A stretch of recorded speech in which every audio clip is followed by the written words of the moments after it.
Welcome, everyone, to the Islanders Never Say Die podcast. I'm your host, TJ, and with me here, as always, is our NHL analyst and expert, the grumpy old man. They say there's no shame to his game because he's always the same. That's me. How are you doing this fine evening, Grumpy? Okay. Just okay. Just okay. A little rainy all day where I live. A little overcast, rainy. Oh no, Grump. But for those of you who are depressing, Grumpy. What? It's depressing, kind of like the Islanders' start to the offseason, wouldn't you say? Ah, there you go. See how I fed you a straight line there? I didn't want to take it, but I had to. I didn't want to take it, Grumpy. After our somewhat cheery, I would say last podcast for almost half of the show, we were very cheery about ways to fix the team. I was like, man, I'm on some positive energy. We're on some good vibes, Grumpy. And yeah, back to the same old status quo, just like Lou and the team. You see what we did there, Grump. Anyway. And supposedly the Islanders have a deal in place for 2 more years of Semyon Varlamov. I've heard. So I've heard they've got Samuel Bolduc locked up too. We've got a lot to talk about today. We've actually got some news, some information to talk about. Not a lot, but we have some stuff to talk about. For those of you who are new to the channel, welcome. This is a twice a week All Islanders podcast. Twice a week All Islanders podcast. It takes place every single Wednesday and Saturday. What time does the podcast take place, Grumpy? 8:30? No, 8 o'clock sharp, Grumpy. 8 p.m. sharp is when that podcast starts. Or around 8 o'clock, as I guess the best way I could say it. Around 8 o'clock. 8 o'clock sharp is when the podcast starts. So if you're new to the channel, you need to do a few. Why do you lie to the people? I try my best, Grumpy. We're not the mainstream media here. That's true. We're not the media cartel. We try to tell them the truth. You say 8 o'clock sharp. You started off this year pretty good. I did. I started off great. And then you just turn back into the slacko that you are. Just, whatever. I even texted you, are we going to start on time today? Shot you texted me today. Huh? You texted me today. I did numerous times. Thanks for looking. I said, we're going to start on time today? Nope. Oh, yeah. I do see that now. Yeah, I do see that now. The answer, I should have known the answer was going to be no. You texted me at like 9 minutes before showtime. We're going to start on time today? Yeah, close to it. Maybe not exactly on time, but close enough, right? The planet was destroyed 26 minutes ago. So. I made it off, Grumpy. I made it off, Grump. Yeah. But for those of you who are new to the show, again, twice a week, All Islanders podcast. Wednesdays, Saturdays, 8 p.m. Eastern Standard Time. So there's a few things you absolutely have to do. And I mean, have to do. You've got to go ahead and subscribe on YouTube. You've got to like the video too, right? Like on Facebook and follow on Twitter to make sure you don't miss out on any of the content. And also, if you enjoy what we put out, if you enjoy the podcast, the best way to show your support is by leaving a little thumbs up. Apparently that helps the algorithm. It helps get this fun time of talking about the New York Islanders out to the masses. So if you're new to the channel, welcome. It's a fun time. It's a jovial atmosphere, I'd say. It's absolutely a jovial atmosphere. But here's the thing. You know what? I think your favorite team, the Ranger fans, should also listen to this podcast. Oh, yeah. Because, we're critical of the Islanders, and that should make them happy as well. Hey, it's like free ammo. It's like a great time for a Rangers fan just to watch and giggle, I guess, a little bit. You must be in your glory today with Henrik Lundqvist. Yeah! Make it Hall of Fame. Lundqvist. Who else? That was it. It was just Henrik Lundqvist that made the Hall of Fame today. No, there was Tom Barrasso, Mike Vernon, which was a head scratcher for me. I mean, you can just post the name. Hold on. You're forgetting about one Islander. Not being sarcastic. You're forgetting about one player that you should know, Grumpy, who got also elected. I know Pierre Turgeon. I mean, why don't you just put the list up and we can talk about all of them? You love when I use that soundboard clip, don't you, Grumpy? It's just pathetic. It's pathetic because it's just pathetic. It's so sad. It's comical. Any way I can shoehorn that in to piss you off, I like to do. Grumpy, because I like the way you react. I like when you get all upset. Makes me happy. And Henrik Lundqvist was a first time on the ballot. Yeah. And you know what? That's going to be just like Tom Brady when the NFL comes around. I just think I'd shoehorn that in for you. Thank you very much. Thanks for that one there, Grumpy. You brought it upon yourself. You brought it upon yourself. Anyway, but yes, today's episode, we'll talk a little bit about the Hall of Fame inductees, Pierre Turgeon, the legacy he's had, finally being inducted to the Hall of Fame. Great to see from the ex-Islander. We're going to talk about the extensions for Samuel Bolduc, a one-way deal, pretty much making 800K, it looked like a year or somewhere thereabouts. So he's in, they're expecting him to go ahead and be an everyday NHLer next season. We're going to go ahead and also talk a little bit about, we'll talk about the Varlamov apparently has a 2-year deal in place with the Islanders. Have to love that. Hey, bringing back the same old roster, Grumpy. That's the big off-season push, making sure we get the same roster. We're going to talk some NHL draft because for those, I guess it's good to mention now, there will be no show this Saturday. Oh, was not aware of that. Hold on a second.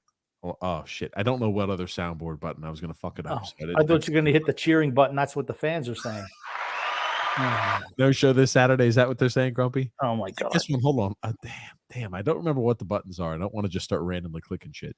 But yes, no show this Saturday. Many apologies. But this upcoming Wednesday, we're going to have a draft. Next Wednesday? You're saying next Wednesday? Next Wednesday. Today is Wednesday. So this upcoming Wednesday, we'll have a draft. Next Wednesday. Yeah, the Wednesday upcoming. It's Wednesday now. Next Wednesday. Yeah, the upcoming Wednesday. This episode, no, today is this upcoming Wednesday's today. Upcoming Wednesday. Next Wednesday. What are you talking? Upcoming Wednesday. That's next Wednesday. Oh my God, you're an embarrassment. Next Wednesday. God, dang, Grumpy. Next Wednesday, not today. Next Wednesday, next week, we're going to be doing an NHL draft. We're going to be doing it live with Phil Fax is going to be on with us, I believe. I was about to say, I didn't even tell you that Phil Fax had confirmed or not yet. But yes, upcoming Wednesday, we'll have a draft spectacular with Phil Fax. So, we're going to have a lot of Islander selections in the first. Oh, wait a second. At least we can spend day one talking about the guys who slip, and maybe we could see fall to the Islanders, slip and slide all the way down to the Islanders pick in the second round. Well, that's if we don't trade that selection away to get rid of Josh Bailey. We'll talk a little bit about everything. So we got a lot to talk about in today's episode, but just a reminder, no show this Saturday. Kind of bummed out by it, but no show this Saturday. What's the reason why we're not having a show this Saturday? I'll be out of town, Grumpy. Oh, you say you're bummed out, but it sounds like you're partying out this Saturday. You don't seem, for a guy who's bummed out, you sure got a big smile on your face. Grumpy, I don't know how I'm going to make it. I got to go Saturday without the Islanders. Ever say that about guys? Honestly, I will miss it. I do, especially getting close to the draft like this. I want to make sure we can dedicate enough time to talk about players who I think legitimately could slip and fall, and where we could see valuable players late in the draft. Have you been doing your homework on any of this? Of course I have. Have you? Yeah, matter of fact, I was going to send you all my stuff tonight. Oh, so you're going to send me like an article from the Athletic? Absolutely. That's right, because I haven't seen. Look at Grumpy's fucking work. He just copies and pastes. You know what? You freaking copywriter. You sound like somebody else. Phil's Fax may have a bone to pick with you for copying and pasting and using his ideas too, Grumpy. Heard there's people. It doesn't matter. I mean, hey, I give credit to the people that I talk about. I absolutely do. That's where I get my stuff from. It's either from Bob McKenzie and TSN or The Athletic. That's it. I certainly don't go to ESPN. It's The Athletic. There's two guys, Scott Wheeler and Corey Pronman, and then Bob McKenzie. Those are the three guys. Because let's be honest, I don't know how much junior hockey you've watched, TJ, but I haven't watched any this year. I don't even think I watched the World Juniors last year. To prep for it, here's the thing. I used to be in a very complex fantasy hockey league where we did all drafts. We had 32 teams, and we had to do a 7-round draft. So I had to be very familiar with all the players top to bottom. So I'm not in that league anymore. They give me the boot. But anyway, I'm still very familiar. I get excited about that type of stuff, getting ready for the draft. As all Islander fans have, it's our best pastime. It's not winning Stanley Cups. It's getting excited for the NHL draft. Come on. But let's talk about that, Grumpy. Pierre Turgeon. Let's start off with some good news. Pierre Turgeon elected into the NHL Hall of Fame, Grumpy. Yeah, why don't you pull his stats up? Why don't you do something for your country? Make sure that the fans have something to look at, as opposed to just, hey, I mean, okay. Yeah. And he had a really good career with Buffalo and the Islanders and Montreal, and a really good player, scored over 100 points, if you can put his stats up, because I don't know exactly how many times he did. Numerous times. Just a really, really good player. Only twice he scored over 100 points. Okay. There you go. You talk about longevity and success of longevity. I mean, the guy had a lot of success over many seasons. I think that's where it comes. That's right. I forgot he used to. I remember a few with Dallas. I forgot he used to play for Colorado. That was the tail end, right? Yeah. And St. Louis, yeah. You're talking about with the Islanders, right? You got Buffalo success at the beginning. You talk about with the Islanders, some great seasons with the Islanders. All those Islander fans remember. But you talk about, what did his stats look like when all was said and done? 1,294 games and 1,327 points total. I don't think he was ever part of a Stanley Cup winning team. I don't know if he was correct. He won a Lady Byng once, but never won a Stanley Cup. Yeah, I mean, is he a Hall of Famer? Well, I guess so, because he got in. But, I mean, would you consider him an all-time great? That's what I was about to ask you. I'm like, and here's the thing. I'm happy he got in. This is not the Hall of very good. This is not the Hall of, because think about it. If Pierre Turgeon makes it in, how many people make it in from what we've seen over the last decade? Well, he just has the points. I mean, he's got 1327. Can you pull up Jeremy Roenick's numbers? Because he did not make it in again. If Pierre Turgeon's a Hall of Famer and Bob Gainey's a Hall of Famer, or Guy Carbonneau are Hall of Famers, Jeremy Roenick should be a Hall of Famer. I mean, I just kind of had a problem with some of these selections this year. It's like, I look at the guys they left out and some of the guys that, they got put in. I just, like Mike Vernon was put in. I know he won a Stanley Cup, but I never thought Mike Vernon was even the best goalie ever when he was in the league. Barrasso won a couple of cups with Pittsburgh, and he won the Calder with Buffalo. So, okay, I could say yes for that. But, I mean, you look at, this is Roenick's numbers, right? Roenick's numbers, 1,363 games, so 1,363 games. He's got 1,216 points. But he was I'm not saying that Turgeon was a difference maker. Roenick was a really good player. And he hung around. How many years did he play? 20 years? 20 years. I mean, the last couple of years were kind of underwhelming, but he was easily point-a-game guy for the first, 15 years of his career. I mean, he tailed off after that, but still, really good player. I'm surprised he's not in the Hall of Fame. Just surprised. He also had more physicality in his game than without a doubt than Pierre Turgeon. That's what I mean. Like, right, when you look at a guy like this, like Jeremy Roenick, I think, right, he probably deserves a spot in the Hall of Fame. Did he win any accolades, or was he? I mean, he had to be like, close to being one of the big Calder Trophy. Never won anything. Okay. And Pierre Turgeon did have that one Lady Byng. Okay. So, yeah, nothing here for Jeremy Roenick when you look at it on that side. And I'm not maybe he doesn't deserve it to be in either. I'm not putting down Turgeon. I'm just saying that Roenick deserves to be in. 500 goals. I mean, how many guys who've had 500 goals are not in the Hall of Fame? Pierre Turgeon had 515 goals. Okay, he had 500. I'm saying how many guys who have 500 goals are not in the Hall of Fame? That's got to be a small number. I'm just saying we're letting guys. I mean, I feel like we're becoming more and more loose and liberal with who we're allowing into the Hall of Fame, which is fine. You know me, I'm a guy who loves to put everybody in the Hall of Fame. Yeah, but, I know you do. I'm not one of those guys. Grumpy's more of a stickler about that. Let's just say when I read that Turgeon made it into, I was like, oh, okay, good. I was surprised. I was surprised Mike Vernon got in. I was even a little bit surprised Tom Barrasso got in. Tom Barrasso is not a name when you look at it, you say, oh, yeah, Hall of Famer. I'm sorry. He's not.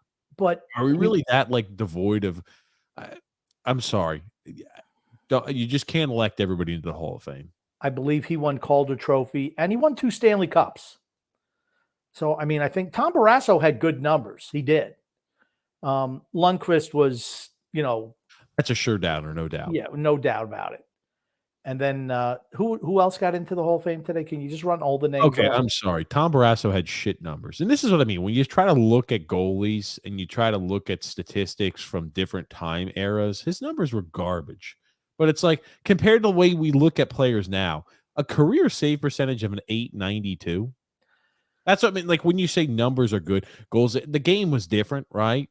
A 324 goals against average for his career. That doesn't scream Hall of Famer to me. But remember the teams he played with. He was left out. He left high and dry a lot of times. Here's the thing that Tom Barrasso did. He did win a Vezina, too. He won a Vezina his first season. Well, and he won Calder Trophy with Buffalo. I mean, he was good. And Pittsburgh wasn't winning cups, even with Mario and Yager, until Barrasso was there. Barrasso backstopped that team. I mean, they were not great defensively. They had some good defensemen, but you couldn't say they were great defense. They were an offensive powerhouse. Paul Coffey, I still don't think he's ever played in his own zone. Can we look at this really quickly? He won the Vezina in the 83-84 season, and he only played in 42 games. Well, that's like half the fucking games. Can you put it up? I don't even have it up. I'm sorry. Yeah, I'm looking at this and I didn't. Okay, yeah, I'm looking here. His first season, and that's. I'm sorry. I always forget when we switch over from podcasts. This one doesn't pull up immediately because of the way the people have the settings on this one. Yeah, they won the Vezina the first year, won a Calder, second year won a Jennings. He finished second for a Vezina a few time periods. But how do you win a Vezina when you play 82 or 42 of? I think it was an 80-game season at that point, right? Before the 82-game season. I think it was an 80-game season. You played 42 of 80 games. It wasn't like goalies back then only played like one on, one off. How the fuck do you win a Vezina only playing half the games? I mean, he was 18 years old. And you got to remember, there was a lot more scoring back then. A lot more scoring. I understand. Different time. I understand that. I'm just saying you only played half the games. Goalies didn't only play half the games back then, Grump. You know this. Yeah, well, I mean, he played, whatever. I don't know if he started the year with Buffalo or not, if he came up halfway through. I don't know. I honestly don't know. I didn't even know that he won Vezina Trophy that year. I knew he won Calder Trophy. That much I knew he won. But, I mean, he was a good goaltender during a time where there was high scoring, and he won the 2 cups. He was able to provide really solid, reliable goaltending. The same thing. Pull up Grant Fuhrer's numbers. I'm just saying because, I keep on saying the difference. You can put up fantastic regular season numbers, but you have to come up with the big saves and the big moments come playoff time to win cups. That's what people remember. It doesn't matter if, okay, we beat a team, 9-6 today, and he gave up 6 goals. It doesn't matter. Inflate your numbers, but you still won the game. And, it doesn't matter. Like I said, Pittsburgh was scoring in bunches. Grant Fuhrer also won 5 fucking cups. It's a little different. Okay, exactly. But look at his numbers. What are his numbers? It's different. It's different when we look at Grant Fuhrer compared to freaking Barrasso. I'm sorry, Grump. I'm sorry, 4 cups. Okay, but they played in basically the same time, right? Sure. Okay. What's his save percentage? Since you're big on save percentage. 887. 887. That sucks, right? Grant Fuhrer is a big money. Put up Billy Smith. You put up. It was a different time. This was before butterfly style. Okay. Trust me, I understand. But just to say like he's got good numbers, I'm like, come on. Okay, but in the big moment, you know what it's like? It's like looking at wide receivers in the past and saying that, oh, well, because they had good numbers then, that translate. The game has completely fucking changed. Wide receivers are expected to put up 1,300. I mean, if you're going to be a Hall of Famer, at least 1,400 on average a year, where that was not the expectation years ago. I don't look at guys from years ago and say, wow, man, Night Train Lane, man, this guy's fantastic. You know, whatever the hell it is. I don't look at players from way back then and say, it's just different. I'm sorry. To have a guy like Tom Barrasso put at the Hall of Fame now at this point, I'm sorry. I don't have a problem with it. I don't have a problem with it. Here's the thing. As far as you're concerned, hockey didn't even exist until 2000. You're one of those guys. You're one of the children who think that the world didn't exist until, 2000. Nothing before it even matters. All those players sucked, every single one of them. But everybody now, 2004, they're the greatest things ever. No. So like this Corey Crawford, does he go in the Hall of Fame? I didn't. He won 2 cups. It came out with big saves when needed. That's what I mean. Like when you judge goalies like that. Okay, I never thought Corey Crawford was that good. Neither did I. But he won what? 3 cups? 2 cups at least. I know 2 with Chicago. 2 with Chicago at least. I think 3 with Chicago. Maybe I believe 3 cups then. I believe he was the goaltender for all Chicago for their 3 cups. 2 cups. 2 cups. Okay, I don't know who the other goalie was.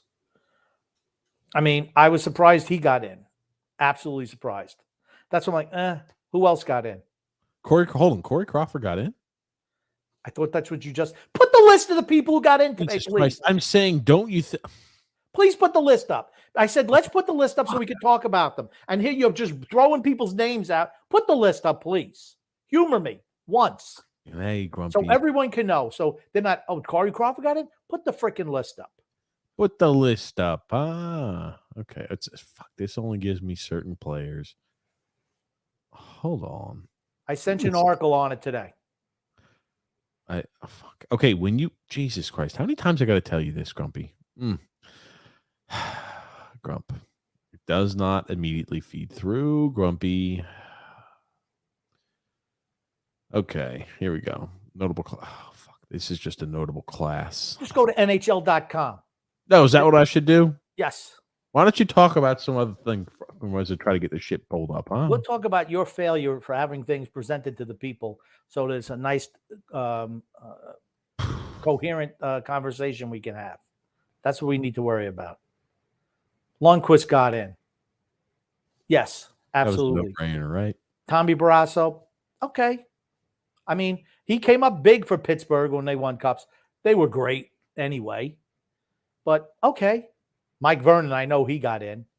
That I was surprised at. Pierre Turgeon, a little bit of surprise. Happy, but a little bit surprised. Pierre LaCroix. He was in the building category. That's okay. I think he built Colorado when they first won. So no problem. Probably came over with them with Quebec. Okay. And it's not, it's. Here you go. You're looking at 3 goalies: Lundqvist, Barrasso, Mike Vernon. Then you're looking here. You've got Pierre Turgeon, Caroline Ouellette. Ouellette. The fucking French name, Grumpy. It's not a fucking non-English name. Pierre LaCroix. So Lacroix. Again, another French name. You expect me to know how to pronounce all these French names. Come on. So you got 4 guys. And also, Ken Hitchcock got in. Where are you seeing Ken Hitchcock? Yeah, here it is. Longtime coach Ken Hitchcock. Again, I'm talking about players. Okay. What players got put in. Well, why did you mention the Canadian? Why did you mention the Canadian girl? Because I saw the name and it popped out. Caroline Ouellette. I don't know. Again, like you look at the players that are available to be that are available for the Hall of Fame. Okay. Rob Brindamore's still not in the Hall of Fame. Curtis Joseph's not in the fucking Hall of Fame. See, Curtis Joseph is not in the Hall of Fame, and Tommy Barrasso, Mike fucking Vernon are. That's ridiculous. Now here's the thing. I like Cujo. I do too. He was fucking great. He never won anything. I think that's the dividing line for these guys. Didn't win. I'm sorry. That's ridiculous. Okay. So Henrik Zetterberg didn't make it in. Honestly, I look at some of the guys who did. How? I look at some of the guys who did get in. Roenick should have got in. Alexander McGillney has better numbers, I feel like. Alexander McGillney is a crime he's not in. This is what I don't understand about the Hall of Fame. And maybe people want to just listen to us talk Islanders. Sorry, guys. We're going to get to it in a second. But the Hall of Fame was announced today. I have no idea. Sergei Gonchar. He was great. Really freaking good defenseman. Sure. Patrick Elias, really good. How is Jennifer Bottrell on that freaking list? Because she does a great job. Which one of these is not like the other? Come on. I mean, stop. We always talk about Tkachuk. Like, Tkachuk is still not in the fucking Hall of Fame. Henrik Zetterberg. That's what I'm saying. How is Zetterberg not in the Hall of Fame? I'm sorry. And here's the thing. Underrated. He's never going to get it. Reggie Leach, for his time with Philadelphia, ungodly scoring goals. I don't think he'll ever get in. But, man, Reggie Leach was really, really good for quite a while. McGillney should be in. David Poyle should be in the builder category. Corey Crawford, no, he didn't get in. Tkachuk, yes. Turgeon, okay, he got in. You telling me that if you were building a team, would you want to have Roenick, Tkachuk, or Turgeon? I think Turgeon's probably third on that list. I don't disagree. I mean, the physicality that Tkachuk and Roenick brought to the game. And I love Pierre Turgeon. Love him. And I'm glad he's in the Hall of Fame. There are just other people who should have been in. I was surprised Mike Vernon got in, honestly. Brind'Amour, I have no problem with him not being in. I guess people look, well, gosh, you put in, Guy Carbonneau. Well, and Bob Gainey. Well, then Brind'Amour should be in. Okay, I guess I can understand that. But you're looking at guys who were, Roenick was like a top-notch player, one of the best players in the league. Same with Tkachuk. Absolutely. Henrik Zetterberg, criminally underrated. I mean, and here's the thing with Zetterberg, like the points, he wasn't saying, "Oh, I need you to put up points." Zetterberg's job was to be a great two-way guy, unbelievable two-way guy. And it's like I don't want to put him in the class of a guy like Pierre or Patrice Bergeron, but he was along the line of Pierre Bergeron, in my opinion, without a doubt. And then, I mean, you look at McGillney's numbers. Alexander McGillney had freaking crazy numbers. Crazy numbers. I mean, played 60 years, 990 games, 473 goals, 1,032 points. I mean, 76 goals in the season for Buffalo. He won a Lady Byng trophy when he was 33 years old in Toronto. I mean, I don't know. I don't understand. I think they have. It's almost like, I'm not saying they have agendas, but it's almost like, okay, well, here's a theme for this year. Last year's theme was the Vancouver Canucks. Hey, right? Roberto Luongo, and who I think deserves to be in. Daniel Sedin, Henrik Sedin, come on in. Yeah, I think that was the theme. This year's theme is goaltenders. This year's theme is goaltenders. Goaltenders who didn't deserve it, except Lundqvist. I'm sorry. Curtis Joseph played at the same fucking time as Tommy Barrasso, the same exact time as Mike Vernon, in better numbers than both. I don't know. Are his numbers better? Absolutely. You're saying it. Why don't you put him up? Because you're saying it. That doesn't make it true. That's a typical TJ trick. It's a guy he likes. His numbers are better. Same time period. The 90s and the 2000s. Same exact time period. Oh, he was late 90s. Okay. No, he played all of the 90s. Okay. From 89 to 90, all the way through the 90s into the early 2000s, early 2000s. Can you scroll over to the other side? Did he win anything? See, I think that's the King Clancy Award. Okay. But that's it. Okay, you're not going to win many fucking Vezinas when you're competing against Martin Brodeur, you're competing against Ed Belfour, you're competing against Dominic Hasek. You're not going to win many of those Vezinas. I'm sorry. He cannot help that he played and was a goalie against fucking fantastic competition. I'm not saying he doesn't deserve to be in. He didn't win anything. I think that's the way that they look at it. He didn't win anything. When you talk about the transition of the butterfly goalie, and I mean, like playing against Patrick Waugh, I mean, like look at all the freaking all-time greats he was facing off against. Do you think he's going to win any Vezinas?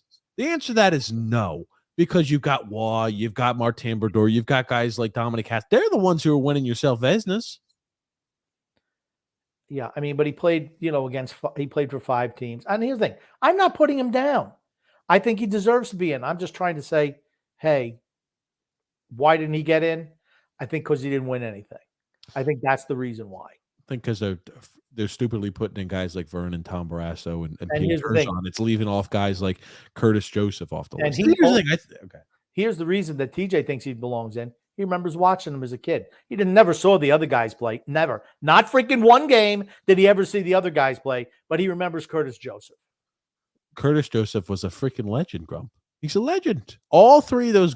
You talk about the goaltenders at that time period. It's a shame that he's the one who's left off the list. Ed Belfour's in the Hall of Fame, right? I don't think he is. And I don't think he deserves to be either. Pull this up here. You always thought more of Ed Belfour than I did. Ed Belfour's in the Hall of Fame. Okay. So you've got Ed Belfour, Martin Brodeur, you've got yourself Dominic Hasek, Patrick Wall, all of those goalies from that time period. And the odd man out is Cujo. Curtis Joseph's the odd man out. Barrasso's in there now. Good for him. Mike Vernon, good for him. When you let shitty goalies like that into the Hall of Fame, it prevents goalies like Curtis Joseph from going in. It doesn't prevent them from going in. If anything, it makes you can't have 15 goalies during one time period make the Hall of Fame. I'm sorry. You can't let that happen. They weren't the same time period. Barrasso and Vernon were before. Barrasso. Same time. Okay. Well, they were high-fiving each other. Same time, Grumpy. Sharing the same ice. I'm sorry. Ed Belfour deserved to be in, as I've always said. So does Curtis Joseph. The fact that he's not in is criminal, in my opinion. You've got plenty of players who I think deserve to be in who don't, and this is how we use the Hall of Fame class this year. It's ridiculous. So, I don't know. That's a little diatribe. Like, I love how they're like, oh, possible notable players. Chris Osgood. I mean, please stop. Then you look at Keith Tkachuk. Tkachuk was, again, we always talk about, Anders Lee is a poor man's Keith Tkachuk. No, it was Dave Andreychuk. Dave Andreychuk, Keith Tkachuk, and blood and guts power forward type guy. But yeah, Dave Andreychuk. But yeah, Keith Tkachuk is, I think his kids make the Hall of Fame simply because they have the Tkachuk name. Okay, pump the freaking brakes. Okay, I think Brady and Matthew make the Hall of Fame. Okay, Brady hasn't done anything yet. Okay, no. Matthew, sure, by Hall of Fame, Grumpy. But here's the thing: Keith Tkachuk, 538 goals, 1,065 points in 1,201 games. Second team All-Star twice. I mean, he was always, in the All-Star running for best forwards. All-Star 5, 2, 3, 3, 2, 5, 4, 4, 4, 4. 15, 6. I mean, that's a lot of times being up for awards. Yeah. So I don't know. I mean, Patrick Elias even has over 1,000 points. Sure.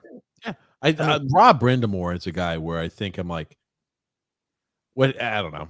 He's the guy I feel like should squeak his way in some capacity, but he never will. I don't know. I don't know how they come up with the list. I don't know how they do. Gosh, I didn't realize that. Rod Brindamore had 452 goals and 1,184 points. I stand corrected on him. He should be in the Hall of Fame. He's won cups too, right? I don't know if he won cups with Carolina. He probably won with Carolina. He was with that Carolina team that won a cup. Yeah, I'm pulling that up here. Yeah, he wound up winning. Yeah, he won 2 Selke trophies. He absolutely deserves to be in the Hall of Fame. I didn't realize, honestly, I did not realize his numbers were that good. Yeah, Pierre Turgeon. And I like Pierre Turgeon. I'm happy an Islander gets in, but I'm like, how? And like Mike fucking Vernon. A lot of these guys should be in. I mean, they're letting in girl hockey players. It's like, come on. It's different. It's different. It's like in a different portion of it, so it doesn't matter. Well, you know what? Fine. But, I mean, it shouldn't limit the amount of male hockey players that get in. I don't think it does, but when you let in 3 fucking goalies, Curtis Joseph can write off any possibility of making the Hall of Fame next year or ever again. I'm just telling you that this was goalie year. It seems Curtis like Joseph didn't make it. They have a theme. I feel that they have a theme. I think that's what they do. They sit in the room and they dream up some theme for the year. Last year was Vancouver, no doubt about it. The Sedins and Luongo. It's, hey, Vancouver, this is your night. And hey, any kid who wants to be a goalie, you need to go to this Hall of Fame ceremony.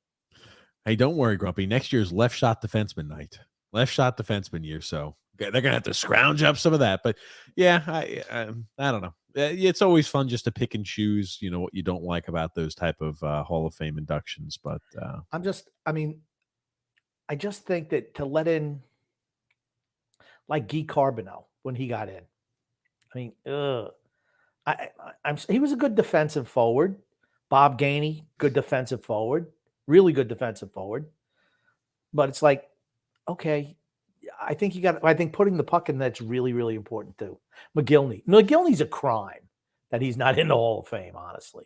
Kachuk, Brindamore, Roenick.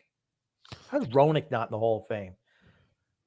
I realize he got canned from his NBC job. Is that the reason why he's not in?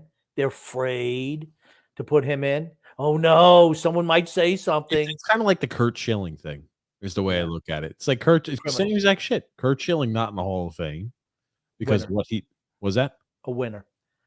Curt Schilling's a winner. Great numbers too. You look at Curt Schilling's playoff numbers. They're ridiculously good. Yeah, ridiculous. Absolutely. Speaking of Hall of Famers, Grump, I think it's a good segue in. NHL draft's gonna be next Wednesday. Now, I love this. Somebody broke down, some people who have way more time on hand than I do, they broke down what's the likelihood of 0 players drafted in certain selections becoming, what's the hit rate? They looked at all skaters drafted between 1990 and 2014, and the odds of that player becoming an NHLer fall off dramatically once you get into the 20th selection and later on. And also dramatically when you fall outside the top 5 to be a star player. But when you look at this list, I want you to take a close look here. You'll notice that the likelihood for you to be a career NHLer, that means playing over they classify a career NHLer means playing over 200 games in the NHL, 68.7% selected in the first round. Then only about 30 for those who are only listening. I'm just going to read this off for those listening and then let you comment on it. So about 68%, or I'll round up, 69% for players drafted from 1990 to 2014 have played at least 200 career games, which gives them the NHLer status. In the second round, only 30% of those players drafted played 200 or more games.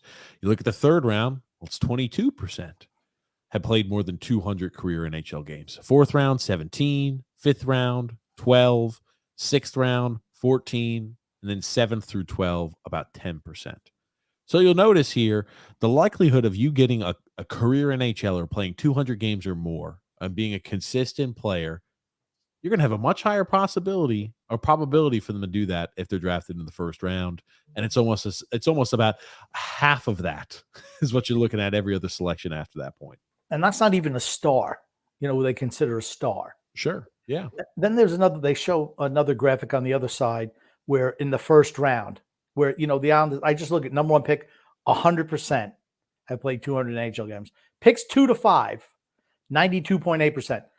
Didn't the Islanders pick Griffin Reinhart and Michael Del Cole between 2 and 5? I think so. They did. And I don't think either one of them played 200 games in the NHL. So that's probably everybody else between 2 and 5 did, except for the 2 Islander guys. I'm not sure when they were drafted. Griffin Reinhart was drafted in 2012. Yeah, Griffin Reinhart only played 37 career games. Yeah. And what about Ryan? And what about Del Cole? Michael Del Cole may have just squeaked to 200, but let me check. I don't think so. But I mean, 112. So he didn't make it either. Okay. 2 Islander picks in the top 5. That's probably the only 2 that didn't. I mean, you think about it. How many years is this? 25 years. So you're talking about 50 players. 2 of them came from the Islanders. 2 of them. That's 2 4. Hold on a second. Hold on. I mean, out of all the failures, the Islanders make up the largest portion.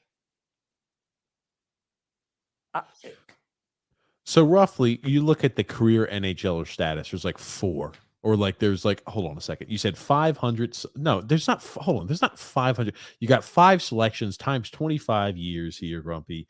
That gives you 125 players. Okay. Multiply that by 9. I was about to say math. Okay. So 116. So it was out of 125 players, 116 of them played 200 or more games. The Islanders. So you have out of the 125 players. There are only 9 players out of the 125 that did not play 200 or more games. The Islanders had 2 of those 9 players. Think about that. Think about that. Disgraceful. I just. Any wonder in the situation we're in? Hey, Lamoriello said, hell, we don't want to add to those numbers. Just won't even draft anybody. Yeah, Lamoriello does not want to have the chance to have high selections of career NHLers. I mean, you look at it, over 68%, if you draft in the first round, they're going to play 200 or more games. A 25-year sample size is a pretty good sample size. And between 1990 to 2014, scouting, I'd say, has gotten more intense, and it's more accurate over that time frame.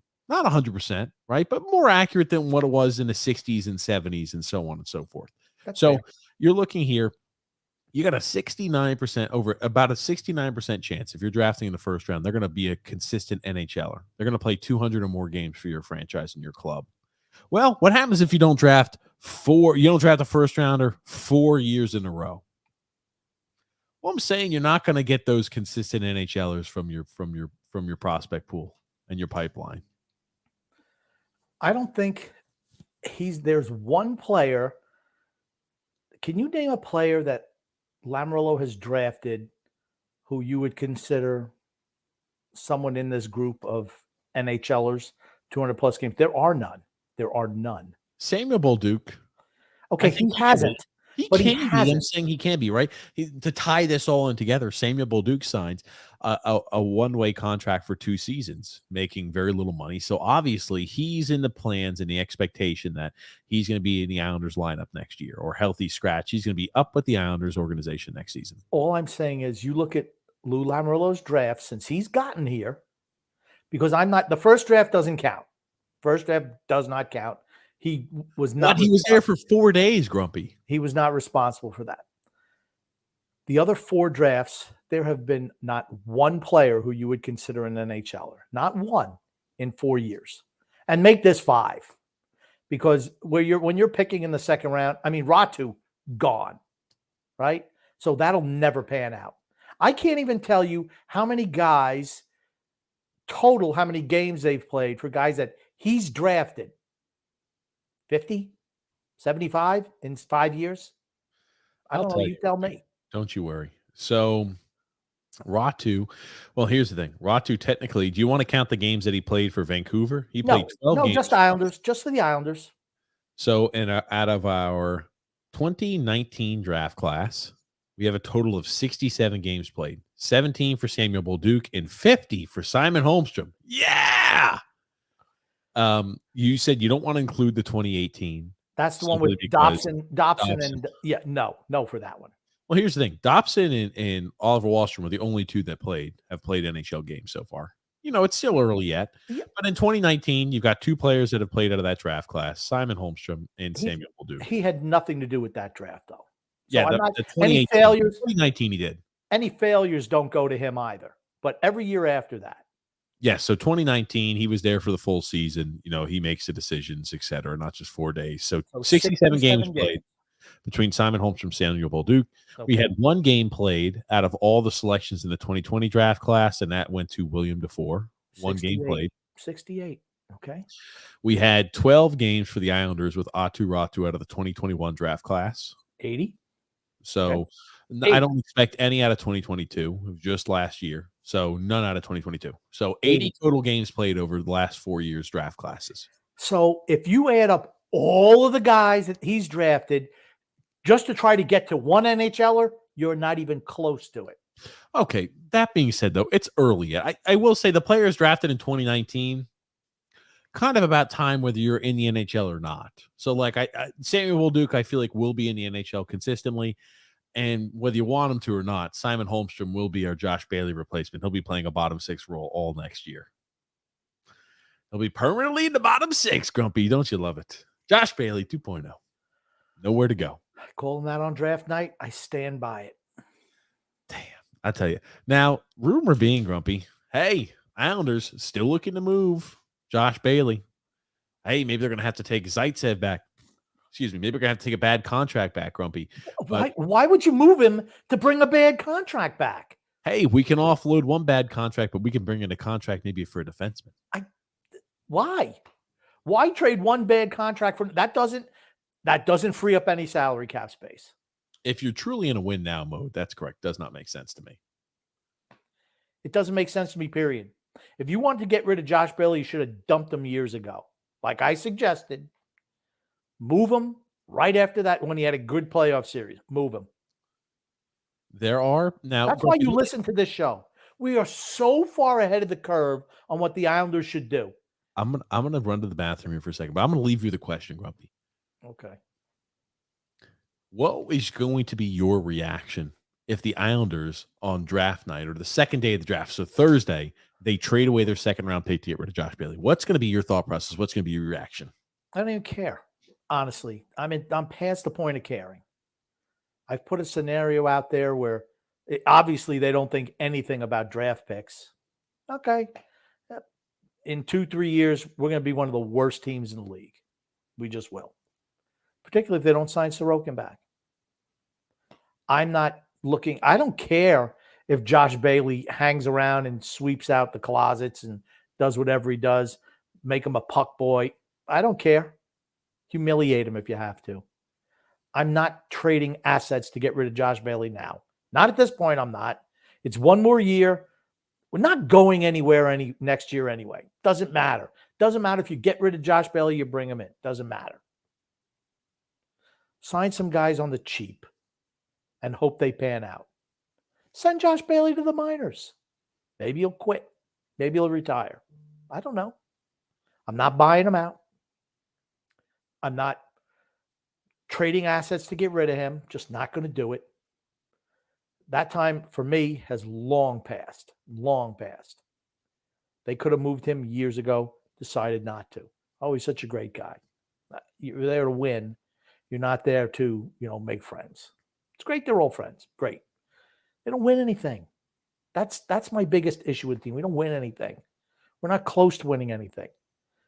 If you think getting rid of another draft pick, another second-round draft pick, I mean, how bad are our numbers going to look then? It's just frustrating. But I'm not moving Josh Bailey, not as far as I'm concerned. I'll wait for TJ comes back, and then we're going to redo the ad read and get some comments. But I might just touch on a couple of comments of the early ones just to drive him crazy. Chris Kiger says, 8 p.m. is more of a guideline than a rule. Very true, Craig. Drew says, welcome back to the 8:30 podcast. I don't know why he says 8 o'clock. It's always 8:30. It's never 8 o'clock. Rick Ruma says, if Lou Lamoriello was producing this podcast, it would start at 8 p.m. sharp. Lou doesn't allow lateness. Very true. And Lou and I agree on that. I don't agree with much that he does, but I do agree with him on that. Then Drew's asking TJ a question about what happened to episodes 1 to 8 of the Islanders Never Say Die podcast. I don't know, Drew. I don't know about any of them. TJ would have to find that for you. Frank says, hi. Hey, Frank. Mookie Betzer, any more info on Laughing Lou story? No more info on that. Ian Malloy asks, when Lou says that an offseason goal is to retain his own UFAs, that's when you know the team is not looking to get better. So accurate. I don't know how anyone can objectively look at our roster and figure just being a year older, when we're old anyway, is somehow going to make us a better team to compete for a Stanley Cup. I don't see it. Why not roll the dice on a Sean Monahan? Why not roll the dice on an Oliver Ekman-Larsson? Why not roll the dice on anyone out there? I have got to fucking stop you. I leave for 2 gosh darn minutes and you find a way to be like, man, let's jump into the comments. You should know how to carry a conversation for 2 minutes without me, Grumpy. You literally had a topic you wanted to bring up today. You're like, let's jump into comment. Do you know which topic you sent me that I had queued up ready to go next, Grumpy? Do you not remember that topic, Grumpy? Nope. You talked about the salary cap space from the article from The Athletic. Do you remember that one? Okay. You gave me something about Josh Bailey. That's what you gave me. Great. I gave you to start with Josh Bailey. I said, what would your reaction be if you did that? When you wander away because you can't train your bladder to last an hour without having to utilize the facilities, holy that's not my problem. It's not my problem. Jumps. He's like, man, let's just provide in the comments. That's not my problem. And leave for 5 seconds. It doesn't matter what we can do. We can have a docket of information pulled up and ready to go for today. Grump's like, yeah, let's jump in. What's wrong? What's wrong with talking about getting some of the people's comments as opposed to like 4 hours after they send them in? You should have a steady, like a mix. I try to do it where we do the podcast format first, so people could hear exactly what they want if they're tuning in, and then they could hear other thought-provoking items that get integrated later on in the show. I don't think there's anything wrong with that, Grump. I know. And since you're the freaking tyrant of the podcast, what you say goes. We got it. Everyone understands. Anything that's wrong with the podcast that you try to blame on me is always your fault. Always. Okay. Now, this is what you wanted me to bring up here. This is the article from The Athletic talking about the cap situation for teams and who's got the most projected cap space, who has to be signed. Now, as we had mentioned, Varlamov, you could have talked about this too. Varlamov apparently is alleged to have a 2-year deal in place. I like to have the actual visual up there. I know you don't care about the visuals. I do. People like to see the visuals. Oh, I had the visuals up here all the time. What are you smoking? What are you talking about? Huh? The visual just came up right now. What it's showing is that the Islanders, the Athletic did an article today, the Islanders are 26th in projected cap space. That's not good, folks. And here's the thing. Notable unsigned unrestricted free agents. Mayfield, Varlamov, Parise, Engvall. Looking at that, what are we looking at? Okay, there we go. I mean, it's not necessary to look up some drop down, okay? Fucking A. And so, yes, go ahead, continue. They're assuming that, Oliver Wahlstrom as an RFA is going to be signed back. Okay. Which leaves the Islanders about $2.4 million in cap space. I don't know. I don't see how you can possibly, and they say the problem contract is JG Pageau. They must be limited to only one contract per team. Maybe. I mean, isn't Bailey a problem contract? Isn't Anders Lee a problem contract? I don't know why he's the guy they list here for this. Makes me question if the number crunching they did was correct too. If Jean-Gabriel Pageau is the problem contract. Remember, also they're paying some of the bonuses from last year's contract to Parise this year, which also comes off too. They're talking about signing like Mayfield back. I don't see how they can sign Mayfield back. I don't see how they can sign. If they've already signed Varlamov, what do you figure they're going to give Varlamov? Absolute minimum. What do you think he's going to? I think he's going to get 2.5. Okay, let's say 2. I'll say 2. He's going to get 2.5 at least. Okay, let's say, but for argument, maybe they give him 3. Wouldn't that would be a 3-year, $3 million a year contract. Okay, let's say 2.5, like you say. They have no cap space left. None. 0. No cap space left. It's like he's mismanaged the cap so much. Like I said, he should not be a general manager anymore because he just can't handle cap. Too much for the old man to deal with. Just too much. Can't handle it. I'm glad they brought this new guy in. Maybe he's like, listen here, you stupid old bastard. You're not in charge anymore. I'm part owner of this team. Just go over there, play with tiddlywinks, do whatever it is you do. You're not involved anymore. He's gotten us in this cap jam. It's all Lou Lamoriello, all of it. The assumption is that Wahlstrom will sign a 2-year by $2 million per. I think that's too much for him. I don't know how much he's going to get paid. Honestly, is he worth more than 1.5? I don't know. He'll probably get paid 1.5, something like that. He's good. I don't know how much he'll get paid. But that's the assumption I have in this for the projected cap space. Here's the thing. Varlamov is going to be making at least 2.5, I feel like. If he makes 2 or under, I'll be a happy guy. But why would a guy who can start on other teams in the NHL say, yeah, I want to take a contract like I'm a complete backup and have no other suitors available? Unless he just is happy sitting here and the complacency is sunk in for Varlamov too, and he's been affected by the cul-de-sac crew mentality. Maybe. He did. Oh, I remember when he was riding the pine in February. I read that New York Post article. Oh, no, I absolutely want to be back here. I love it here. I don't play. I don't care. I like being here and collecting my money and not having to do anything. Just showing up to the ice every day and watching Sorokin and me wearing a ball cap. Cheering on my buddy. Cheering on my buddy. Up, Soroki. Soroki. I'm just so disappointed in our organization. I just am. Like, for me, all those free agents, they can all go pound salt. Every single one of them. See you later. Don't have the money. Sign some guys on the cheap. That's what I would do. I'd move some guys out. Now, I think you can move J.G. Pageau. I really do. And you can get something for him. I'm not saying it's going to be a first-round pick, but you can get something for him. Do you remember the idea we talked about last week or Saturday? Hey, if you moved away Jean-Gabriel Pageau, you're going to get some assets back. You can use those assets to get rid of Josh Bailey. We kind of went through the mental gymnastics. We talked about Sean Monahan. Well, bad news is Sean Monahan already signed an extension for Montreal. So how much did he get paid? $2 million. 1 year by $2 million. Well, there you go. Our season's over. That was my solution. That was my solution to our problems. He took $2 million. It's actually 1.985 million. Even better. Even less. I'm just going to round up and say 2. I hope he does. I like Sean Monahan. I hope he does well. I really I loved him in Calgary. He was a guy, even 2 years, I'm like, yeah, I'd love to see the Islanders get him. I like him. We need more guys like that. You know, we don't need some Mr. Softy players like Josh Bailey, Brock Nelson, Pierre Engvall, all those guys. Don't need them. I just, how much older can this team get? It's just frustrating. No changes. 16th, whatever, 15th in the conference. I look at it like this. I look at it from the people who claim to be analytics guys. Oh, yeah, big analytics guys. If you see the numbers where it's like, hey, you've got yourself a 69% chance if you draft in the first round, that guy's going to play 200-plus games.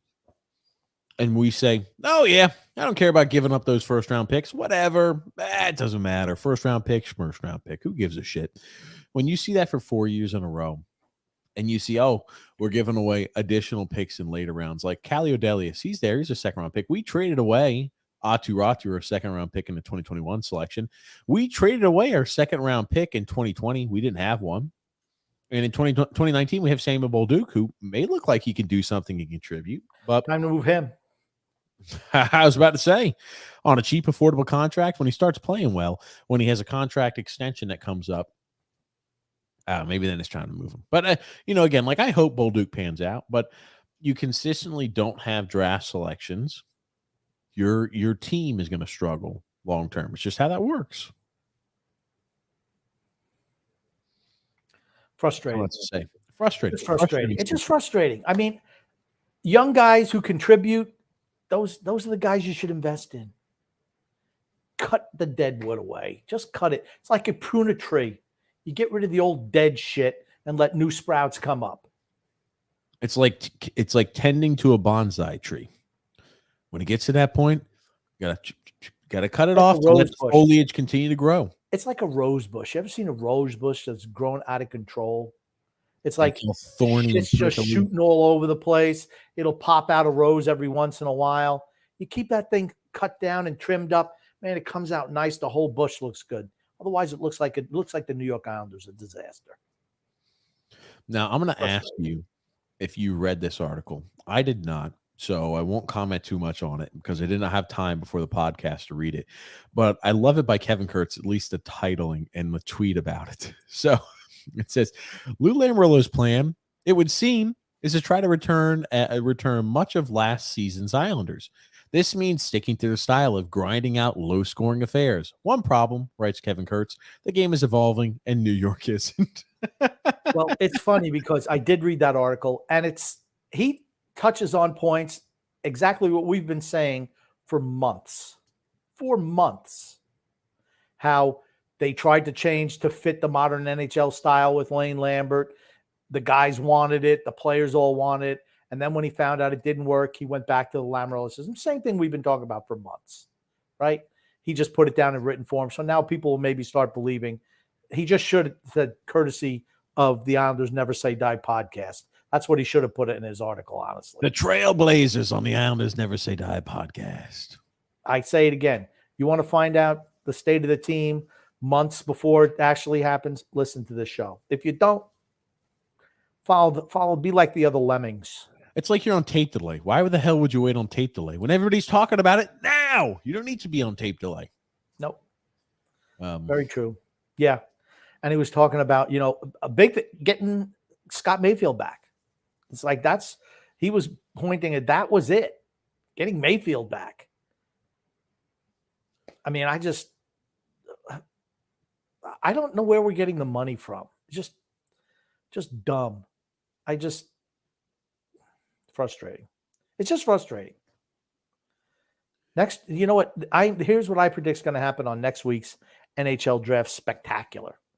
As soon as we get to where the Islanders pick, I'm going to go, that guy could have been a player for the Islanders. Ooh, that guy would have looked good in an Islander uniform.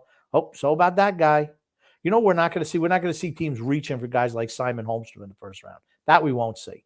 We don't want to know why? Because the Islanders aren't picking in the first round. Oh, that's why. Shit. We got an ads read today from DraftKings. And you know what I just realized? Apparently, I'm sorry. Everybody, you're going to have to bear with us. Go ahead and, take a bathroom break, start making yourself a sandwich. We got an ad coming up, and I've got to read through all the disclosures. Apparently, I wasn't doing that in the past. So we got to read through all the helplines to call if you have a gambling issue. But today's podcast is brought to you by... Why don't you just send it to me so I can read it? I don't need this to take 14, 15 minutes. Today's podcast is brought to you by DraftKings. New customers, download the DraftKings Sportsbook app and use the promo code THPN and bet just $5 and score $150 in bonus bets instantly. Again, that's promo code THPN only at DraftKings Sportsbook. If you have a gambling problem, call 1-800-GAMBLER. In Massachusetts, call 800-327-5050 or visit gamblinghelplinema.org. In New York, call 877-8-HOPENY, or more commonly known as HOPENY. HOPENY. Do you remember that shit? Call HOPENY. Or you can visit or text HOPENY, which is 467-369. In Kansas, for all of the many Kansas listeners we have out there, go ahead and call 1-800-522-4700 on behalf of the Boot Hill Casino and Resort in Kansas. In West Virginia, if you have a gambling problem, call 1-800-GAMBLER or visit www.1800gambler.net. All games regulated by the West Virginia Lottery. Please play responsibly. In partnership with Hollywood Casino at Charlestown Races in Connecticut, help is available for problem gambling. Call 888-789-7777 or visit ccpg.org. Must be 21 years or older in most eligible states, but ages vary by jurisdiction. See DraftKings.com/sportsbook for details and state-specific responsible gambling resources. Bonus bets expire 7 days after insurance. One boost per eligible game. Opt-in required. A max of a $50 bet. A 10-plus leg required for 100% boost. Eligibility wagering and deposit restrictions apply. Terms at sportsbook.draftkings.com/baseball terms. So, my God, I'm not going to look forward to reading that all the time. Maybe I'll have to just try to pre-read it. All these other podcasts, they pre-read and they just hit a little button and it just reads for them. You got yourself muted there, Grumpy. Yeah, exactly the way you read. Absolutely. That's what you've done. Maybe I should just give it to you, Grumpy, and you read That's what I just said. Here's the thing. I'll read it off. You hit the button, boop, instead of you hitting the button, just program a button. I can program that button to be the little ad button. There you go. I wanted to let you know the name of that article by Kevin Kurtz of The Athletic. It's called Islanders Lamoriello's philosophy conflicts with the direction the NHL is trending. Wow. Hey, I love it, man. He's fighting a good fight. Good for him. He's fighting a good fight. I'm all on board for it, man. He's fighting a good fight, Grumpy. They just say how everything is changing around the league, but not okay. You remember Dirty Harry? Yes, Dirty Harry. Magnum. Yes, that's right. Magnum, right. 44 Magnum, right. And his gun had that's the way his gun sounded. It was great, like a hand cannon. You dirty bastard. There was one. Make my day. I think it was Sudden Impact, where he was going after the guy who played Michael Gazzo, I think was the actor's name. He was in Godfather Part 2, played Frankie Pantangeli. And he comes in and he confronts Frankie Pantangeli / Gazzo in a wedding. He's like, "Oh, Callahan, the one constant in an ever-changing universe." I just feel that is Lou Lamoriello. The one constant in an ever-changing universe is Lou Lamoriello. He's never going anywhere, man. He'll be going somewhere pretty soon. Oh man, he's gonna be entering the portal, Grumpy. The transfer portal. Yes, that transfer portal. Follow the light. Follow the light. Oh gosh. Drew said, TJ, one question. What happened in episodes 1 of 9 to the Islanders Never Said That podcast? I'm not sure. They should all be there. Those are probably the ones where he said that probably there's certain ones you're not going to see. The ones where he said Anders Lee is a better player than Patrick Kane. I didn't say that. You want to die on that hill. Oh my God. Please stop. Frank K says, "Hey gents, what's up, Frank?" Mookie Betzer, did you see that? More about the Lou Laughing story. I already did. Yeah, Malloy, Grumpy, did you read this one? Yep, that's where I stopped. That was the last one. Okay. Good evening, weirdos. What's up, Matthew S? Run back with the same Rasta. Anthony Rizzi, Grumpy. Well, Grip, we missed out on Sean Monahan. Yep. When will Lou make a move? What are your thoughts on Colton Ross from Tampa Bay? They need cap relief in the worst way. We can't help them. Can't we give him Salo and Holmstrom for that? Okay. So Tampa was 27th with the most available cap space. We were 26th. So the Rangers are better than us, 25th. The worst team was Edmonton, and Boston was right above them. Edmonton's $3 million plus in the hole. Rick Roma, Grumpy. How much can Lou really do, though? No prospects are first to trade and a few bad contracts on the books. Who's he got to blame? Who's he got to blame? It's himself. He is the reason we have those issues. It's him. He signed all these guys to the contract extensions. All of them. Bailey's the last guy. That's the last one. Everyone else, he is signed in the last 5 years, 5.5 years. That's a him thing. Sorry. Yikes. I'll tell you, it's true. Bastard. How much can he do at this point? The answer is not a lot because of the situation he's put himself in. Did he have to trade for Bo Horvat and give him $8.5 million a year? No. Chose to. Did it make a difference? Nope. No difference. I don't care who he brings in. Mookie Betts or Grumpy. I think Phil's facts would make a superb general manager. No, he wouldn't. And Grump is a president of hockey operations. Here's the thing. If I was president of hockey operations, Phil would not be the general manager. TJ should be Islanders radio host. That's true. He could do that. Let me ask you this. So Phil comes up with some good ideas. Phil doesn't have all bad ideas. If you were president of hockey operations and you had to start off with Phil's facts as your general manager, how many days, months, years would Phil's facts last as a GM for you, Grumpy? Until he did something stupid. So maybe 5 minutes. So not even a day. He's got a short. Here's the thing. He would need to have one direction. I think that would be the biggest problem I'd have with him because, as you know, Philly flip-flops. He flip-flops or he plays every side of the fence. He plays the fence, the left of the fence, right of the fence, front of the fence, back of the fence, on the top of the fence, underneath the fence. He has no singular vision. He doesn't. He's got no allegiance to any thought. And Pierre Turgeon would not be coming back. That's a non-starter. So when he signed or he tries to go ahead and offer that contract to Pierre Turgeon, Grumpy, that's going to be the end. $2 million a year. I'd bring him back for $2 million. He's a bottom six guy. It's all he deserves. Rick Roma says, Lou's bringing back the boot group and hoping for the best. Mikey D, Grumpy.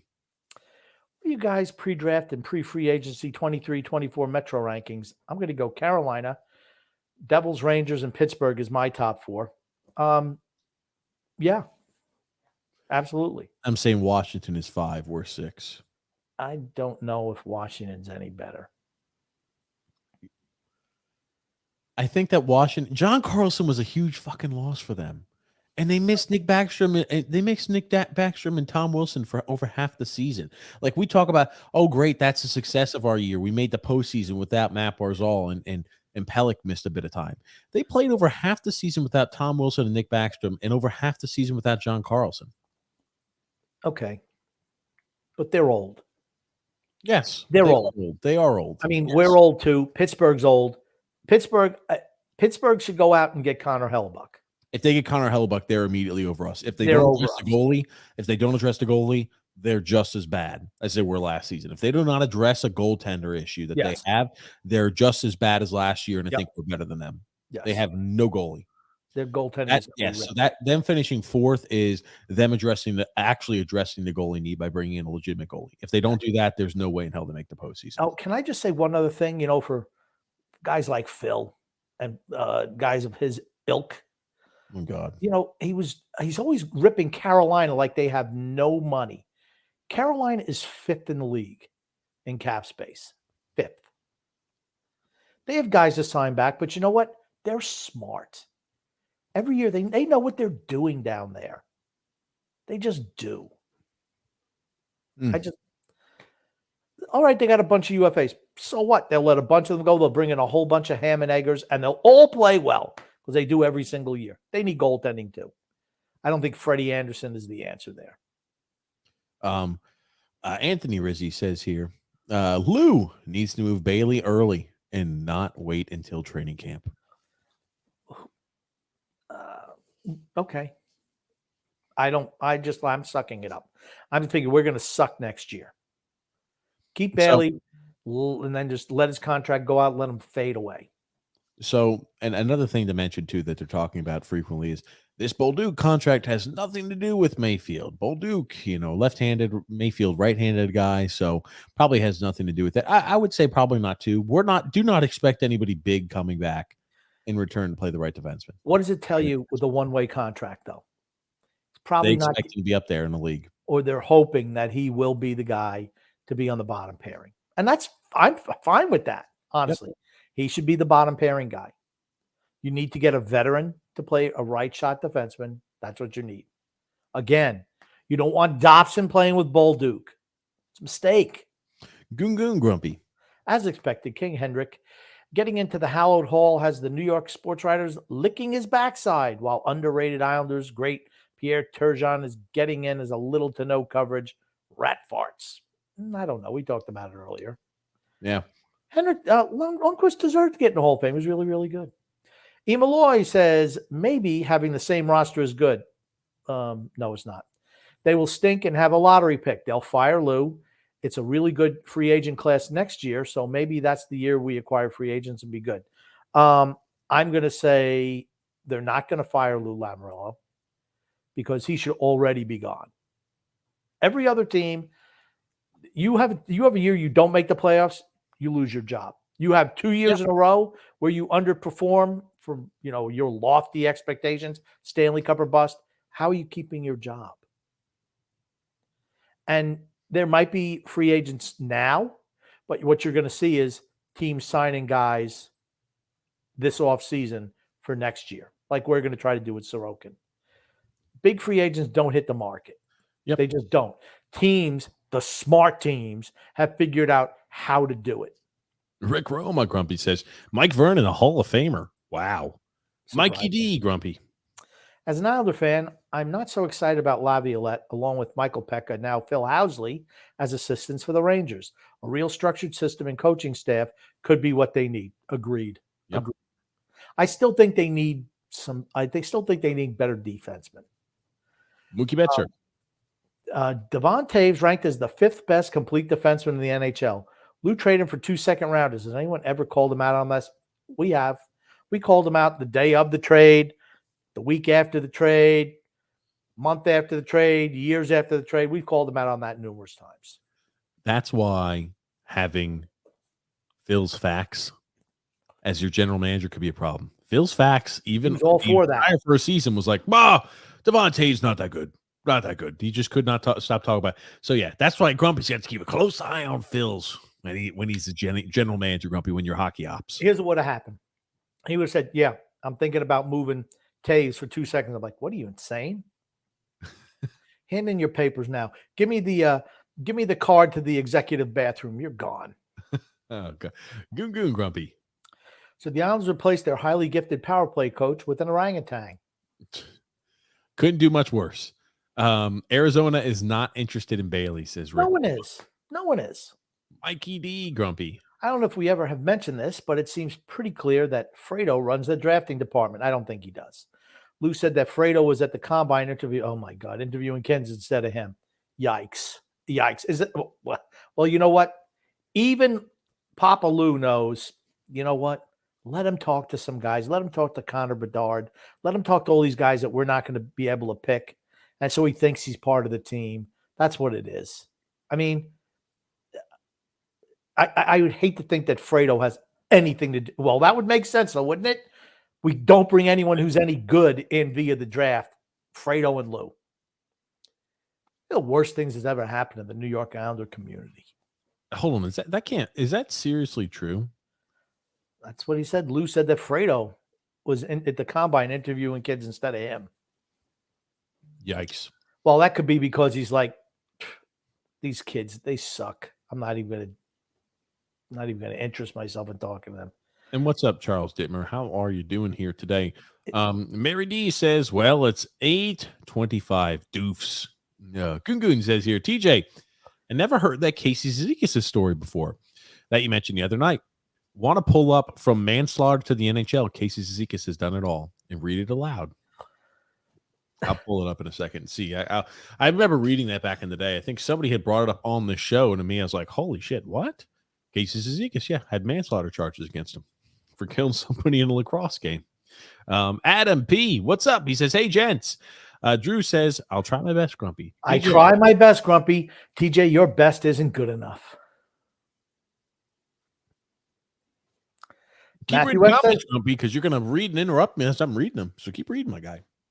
Well, while you're eating, I will do the podcast. I'm chewing gum. I'm not eating, you bastard. Matthew West says, glad about the Bolduc signing. So are we. Mikey D says, I feel the Islanders are in no man's land. Exactly. The hamster wheel to mediocrity. If we keep going all in, we just get laughed at by our rifles because everyone sees how dumb and stupid this is. Exactly. And here's the thing. We've been saying it for 2 years. It was coming. Saxon Irminsul says, good grumpy evening, Islanderland, from rainy Florida. Storm Chase Mike on YouTube. What's up, Mike? Anthony Rizzi, Grumpy. Whatever buyout candidates do you think maybe the Islanders should be or could be interested? We have no money. We cannot sign anyone. Every year, we have money to start the year. He'll do something stupid in season, and then we have no money. And then they complain, we don't have salary cap money. Well, you keep on messing that up every year. You reap what you sow. That's what happens. Okay, so to clarify the record, it was not a lacrosse game. It was a rugby game that he tackled somebody in Mississauga. And now this is not, and to be quite fair, this is not like a huge press article or anything like this. This is just, this is written back in 2014, Grumpy. And like from the Toronto Star, sporting accident or deadly assault. You know how they try to sensationalize everything on there. You think? Just a little bit. Some say it was a part of the game, but others don't agree. Nobody knows the full story due to conflict. The guy suffered a major concussion just 2 weeks before. So he was predisposed to having another head injury. Yes. Castillo's family is believing that their son's murder was an accident, called for Cizikas to be spared from punishment. Unfortunately for Cizikas' circumstance, Castillo's death made it impossible for Cizikas to get off the hook. Cizikas was charged with manslaughter in 2009 and received 1 year probation and community service at the courthouse. Castillo's father pleaded for fighting in youth hockey to stop, and never once pointed a finger at Casey Cizikas, at least from what we're told. Good for them. Mm-hmm. I mean, it's an unfortunate accident. I can't even believe they even charged him with something stupid like that. Dumb. Yep. Again, nobody knows what happened, but they vehemently say it wasn't his fault, so I assume it was not. Here we go. Anthony Rizzi. What? We just read that one. I'm sorry. State of survival, Grumpy. What does the Bolduc signing mean? Does he take Mayfield's role now? What's Lou's next step? Nope. That has no bearing on Mayfield whatsoever. I think Lou's next step is probably the one that gets out of bed because he's got to take a leak. Oh, God. Make sure you guys like, comment, subscribe, and set your clocks to 8:30 because that's when the show really starts, says Drew. Anthony Rizzi says, 5-star, Grump. Thank you.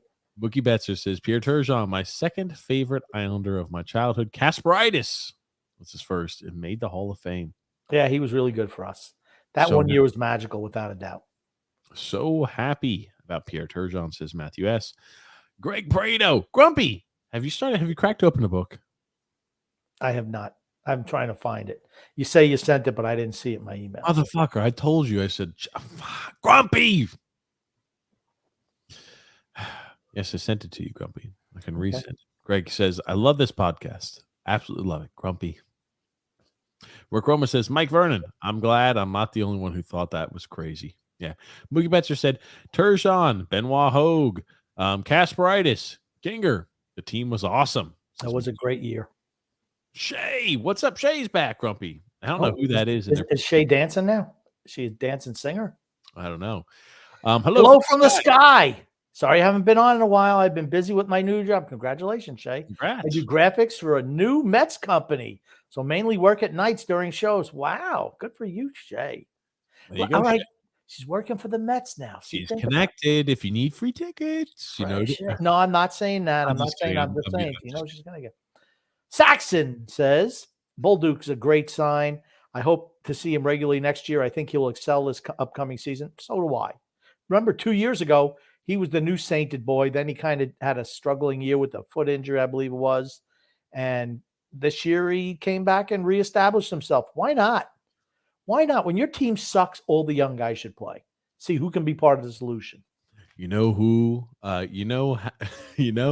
who or shoehorn or how or I don't know what you're saying. You know what the shoehorn against Grumpy? Play some clips of We Hoopin'. God, only when X is on the show. McGillney snubbed again, says Rick Roma. Very strange. Yeah, I don't get it. Maybe because he's Russian, they don't like him. I don't know. Well, now with everything that's going on, I'm sure not. What does that have to do with anything? You'd be shocked. Mikey D, Grumpy. My best friend is a diehard Ranger fan and watches this show for fun. He says he likes to see us in misery live on YouTube. He loved the Romanov trade reaction by TJ. Hey, tell him to bring all his other Ranger buddies on there. I'm glad. They can ask us question about the Rangers. We'll dump on them too. Don't worry. I was about to say, I need to put that up. Let me do that. I'm going to put up a poll. Mookie Betzer, Grumpy. Grumpy, why did they always boo Kinger in the 1990s? I don't know. Derek King was good. I liked him. He reminded me of, honestly, he reminded me of Anders Lee a little bit, but better. Shay, Grumpy. Does the Bolduc deal mean Salo is no longer going to be on the team? If he's traded, y'all better check up on me. I think they, for whatever reason, they've kind of written off Robin Salo. I don't understand it. Probably did something like didn't put the soap back in the dish after a shower, something stupid like that. So he's blackballed. I have no idea. He said he thought Bridgeport was a dump. Yeah, that's right. I mean, what the hell is that? Can Palfy be welcomed into the Hockey Hall of Fame? Never. No. Saxon says 5-star review. What's up, Coach Tommy B? Says hello, gents. Good evening. What's up? Get Andy Francis versus Phil's Fiction.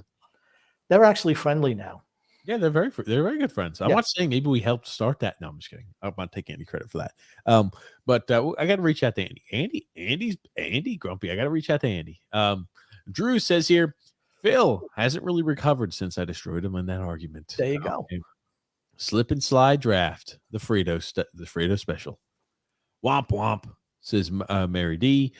Samuel Bolduc, 2 years, $800K. Lose big move. I'm detecting a little sarcasm from Tommy Baffy, who's always been an Islanders and Lou Lamoriello gadfly.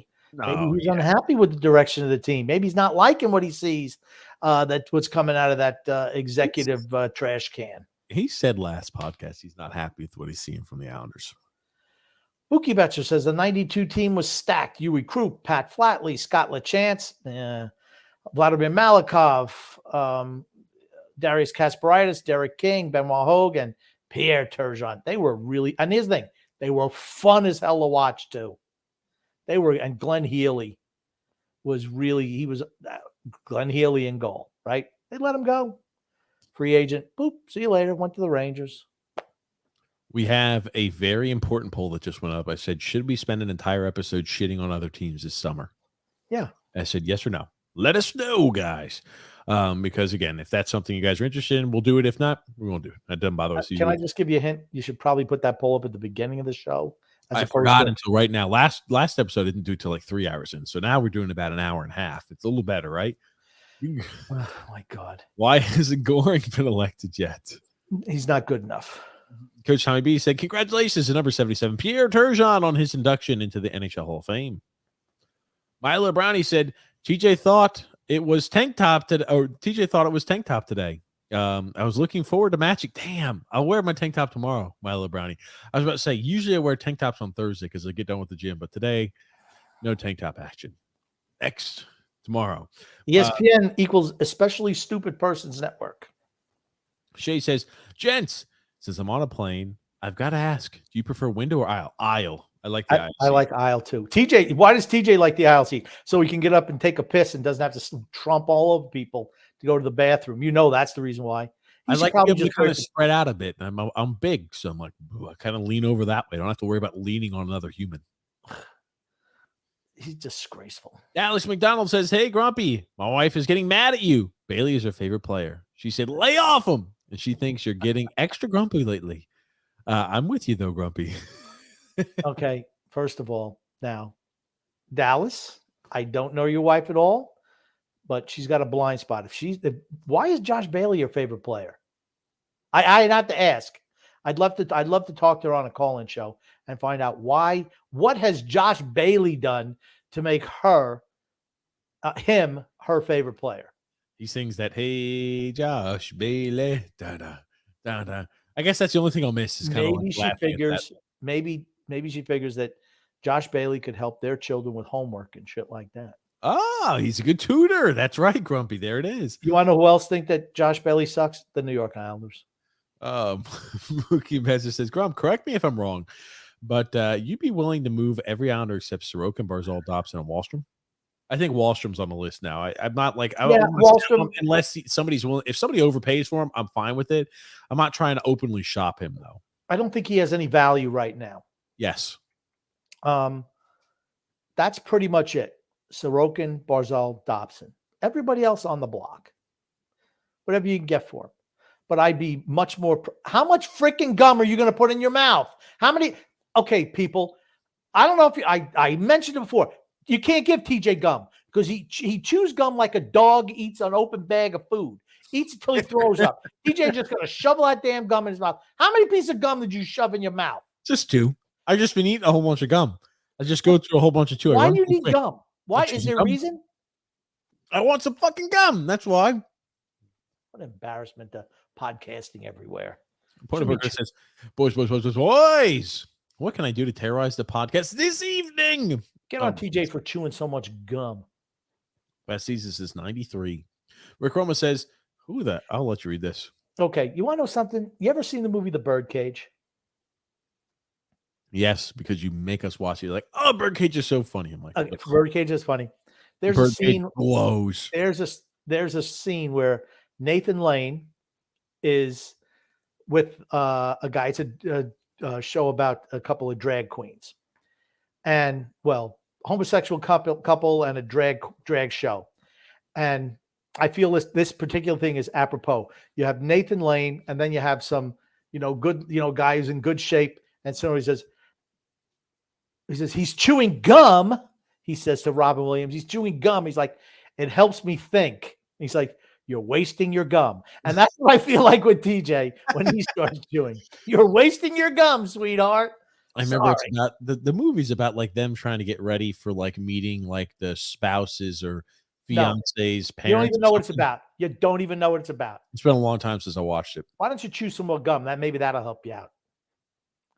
Rick Romer says, I knew TJ would stop at this because there's a word he can't read.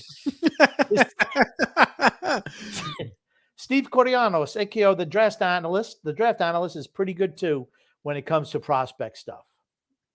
So there you go, TJ. Somebody else that you can not know his name about. Tommy Bivey says, Dale Hunter can F off. Yeah, he was a punk. If you're not willing to listen to conversations on Dobson or Wallstrom, you're on dust. Oh, gosh. See, I'm not moving Dobson. I mean, he's shown me too much. Wallstrom, I wouldn't move him now because he has no value. Just no value. I think Joe Curtis should be in the Hall of Fame. He absolutely should. I think so too. But here's the thing. I don't think he's been eligible yet. Didn't he play like not this past year, but the year before? Yeah, he's not eligible yet. Yeah, he's not eligible yet. Matthew S. Grumpy. Roenick should be in, exactly. Luke_designs. I'm not sure what that is. He scored 500 goals. That gets you into me. But I'm like, there's a lot of guys who score 500 plus goals. Nick C said, I thought Bolduc's contract was solid. 2 years, and at the end, he's still a restricted free agent. And it's one-way deal. That's more incentive for him to be up. For them to keep him up. Right. Matthew S. said, Barrasso is a joke. Oh, well. Yep. Nick C. said, I think the Hall of Fame should just be that, the Hall of Fame. We shouldn't be letting just anyone in. Mm-hmm. I agree. Good says, is Tonelli Hall worthy? No. Not in my opinion, he's not. Barrasso is so underrated, says Coach Tommy B. I think so too. Barrasso played with you, Yager, Stevens, Murphy, Francis, Samuelson, Mullen. Yeah, my God. Yeah. Mario says here, I read a Twitter post claiming Varlamov is on his way out. Okay. We heard different. That's fine. Max Power, Grumpy. What's up, fellas? Sneaky Pete making it in the Hall of Fame. Congrats to him. Can't understate how huge that trade was. Bill Torrey was such a special GM. Never lost a trade. I won't say he never lost a trade, but he was successful way more than he lost for certain. Mario Grumpy. Yeah. Coffee couldn't find the D zone even with his GPS. Matter of fact, I don't think he's ever been in the defensive zone his entire career. Ever. Boys, Patrick Kane 1 year, $8 million. We clear Josh Bailey, and we have the cap space to do it. That's a little much there for that. And boys, 7 years, $8.5 million for Sorokin. Do you do it? Well, he's going to get 8 years. If I do an 8x8 with Sorokin every day of the week. Yeah. The front half, you're going to be getting more value than probably what he's worth. In the back end, you're going to get less value from him than what you're paying him. True. Dugan said, we should create an Islanders Never Say Die Hall of Fame. D-Cut and Grumpy's grape drink should go in first. True. Goon, only followed by Grumpy's old couch. Oh. And Tokic and Ricci and Coffee. Recchi. The Wicker Man, Grumpy. Wide receivers expect to put up big numbers unless they're on my fantasy team. Oh, well. Matthew said Crawford is an absolute no. Yeah, same here. Max Power said trading away LaFontaine, a perennial 40-goal scorer in his prime for Turgeon, Krupp, McInnes, and of course Benoit Hogue. Damn, what a haul! I don't think we got McInnes from them. McInnes, I don't think we got McInnes in that. I think it was Krupp, Turgeon, and Benoit Hogue for Randy Wood and Pierre Turgeon. Pat LaFontaine. Coach Tommy says Bill Ranford won the 5th Edmonton Cup. Yeah, Bill Ranford was good too. Rick Roma says Antoniemi won the cup for Chicago, didn't he? That's right. Yeah, Antoniemi. Okay. He had a short little time period when people thought he was a good goalie too. Nick D said, TJ Grumpy, how you guys doing tonight? Doing well, Nick. How about you? Oh, man. No. Hold on. Butterbeer could have said that. Boys, that Weasley Freeman should be banned from this podcast forever. Why does he not like Daniel Freeman? Oh, I don't know. Rick Roma says, Niemi and Crawford won cups with Chicago. Again, proving my point that you don't need a great goalie to win a cup. Look at how great that team was, though. Rick, if we were to do that, we need to accept that we're going to be probably in like a 10 to 12 year rebuild. If we're willing to accept that, that's fine. We're not good enough. You need to have somebody else in charge. You can't have the old man in charge if you want the team to get better, period. Yeah. I don't know. You look at it like Wall won a few Stanley Cups, didn't he? Dominic Hasek won a few cups. Martin Brodeur won a few cups. Good players sometimes win cups. Eddie Belfour didn't win a cup, did he? I don't know if he did or not. I don't think so. A lot of those guys didn't win cups. Well, I just listed the ones who did. Yeah, he won a cup. Eddie Belfour won a cup. Yeah, it's easy to win a cup. With who? Give me a sec.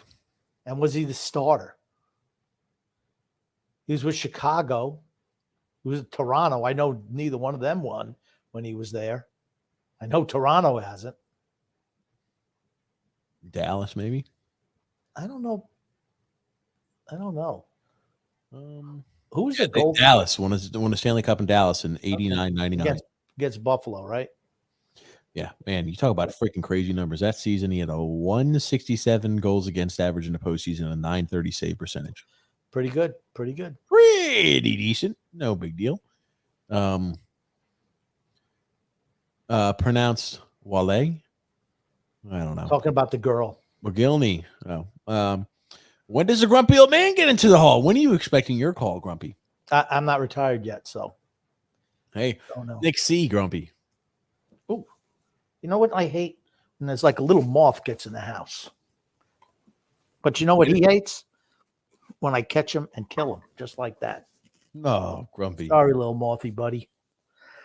What do you guys think of the fourth line being Parise, Zizekas, and Fashing, and keep Durando up to bounce between the third and the fourth line to give players a breather and lessen the grind? Why not? I'm not opposed to that at all. Yeah, why not? Rick Rock, Grumpy. Turgeon made losing LaFontaine palatable. Great trade for us. Turgeon was one of the most talented Islanders, albeit briefly. He was the 93 team. That was a great team, and he was phenomenal that year. Rick Romer says Elias was a 1,000-point guy, a great defensive forward, and a playoff performer, won 2 cups, but he can't get in over 2 slapdick goalies like Vernon and Barrasso. Get the fuck out of here. Goon, TJ and Grumpy. Don't give up so easy. Ideas are what the Islanders can do to improve the team next season. Dig deep and offer some options. I'm all ears. As soon as these guys, all the guys that we like getting signed back with other teams.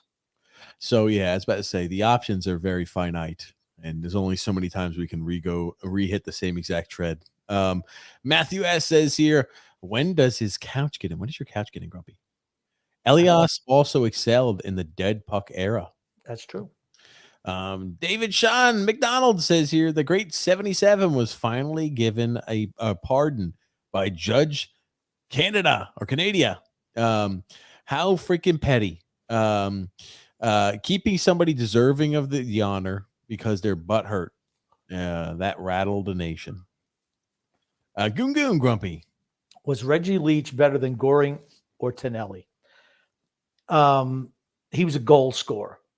Tonelli was a better all-around player.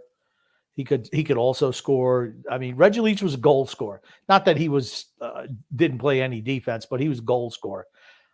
Butch Goring, as much as he meant more to the Islanders than he did to the NHL. I don't think Butch Goring is a Hall of Fame player.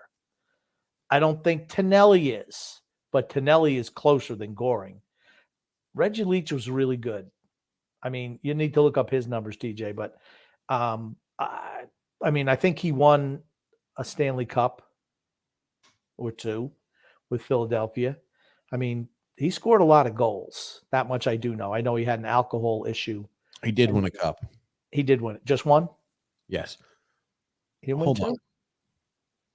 You're talking about the same Reggie Leach who played from like the 70s to the 80s? Yeah. 666 points in 934 games. How many goals? 381 goals. He had, like I said, I know he had some alcohol issues. But he was real. I mean, one year, I think he scored 70 goals. 61. Okay. Well, I was wrong. So, but he had a lethal shot. Ian Malloy, Grumpy. Who is the one player you want the Islanders to acquire this off season? Connor McDavid. Grumpy, all seriousness, probably would say Oliver Ekman-Larsson. No, I would not say. Sean Monahan was a guy. It was Sean Monahan. Absolutely. And I can't even take credit for that. Somebody mentioned on the last show. Sorry, I can't remember who. And I said, aha, I did the same thing. I'm like, oh, damn, that's pretty good. I'm like, yes, absolutely. Chris Levy says, oh, good. That could have freed you up to move a Pajot. You take that second round pick, you move Bailey. You've just freed up $10 million. You signed Monahan for 2. That's $8 million you had in cap space to play with. Then you can make other moves. You have to be willing to give. You got to be willing to move guys off, bring in some guys on the cheap, hope they rebound.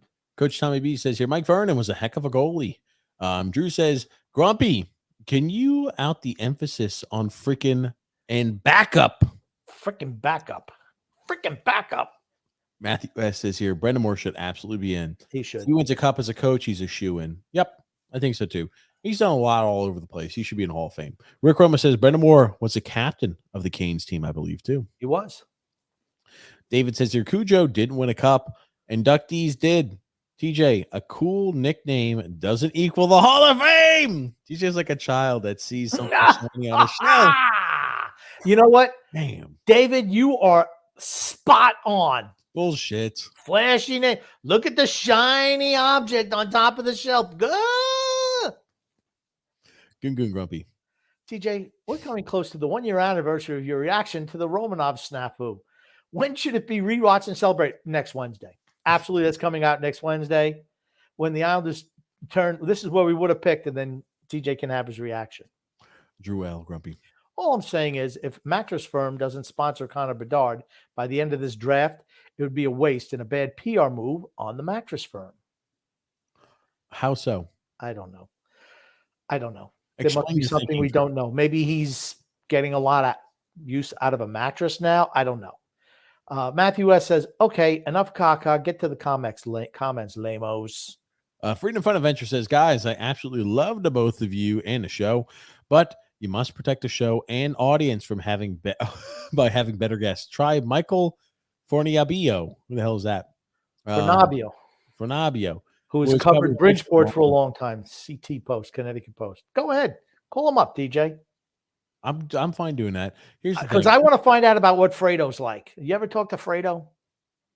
Here's the thing we always have to be careful about. People who are well connected with the team, we're like kryptonite and they're Superman. That's true. When they associate with us, it does not do, I imagine, good things for their career. They're not like Superman, but we're absolutely we're like kryptonite, and they're not super. Okay, obviously, I'm going to say we're kryptonite. I'm going to say we're like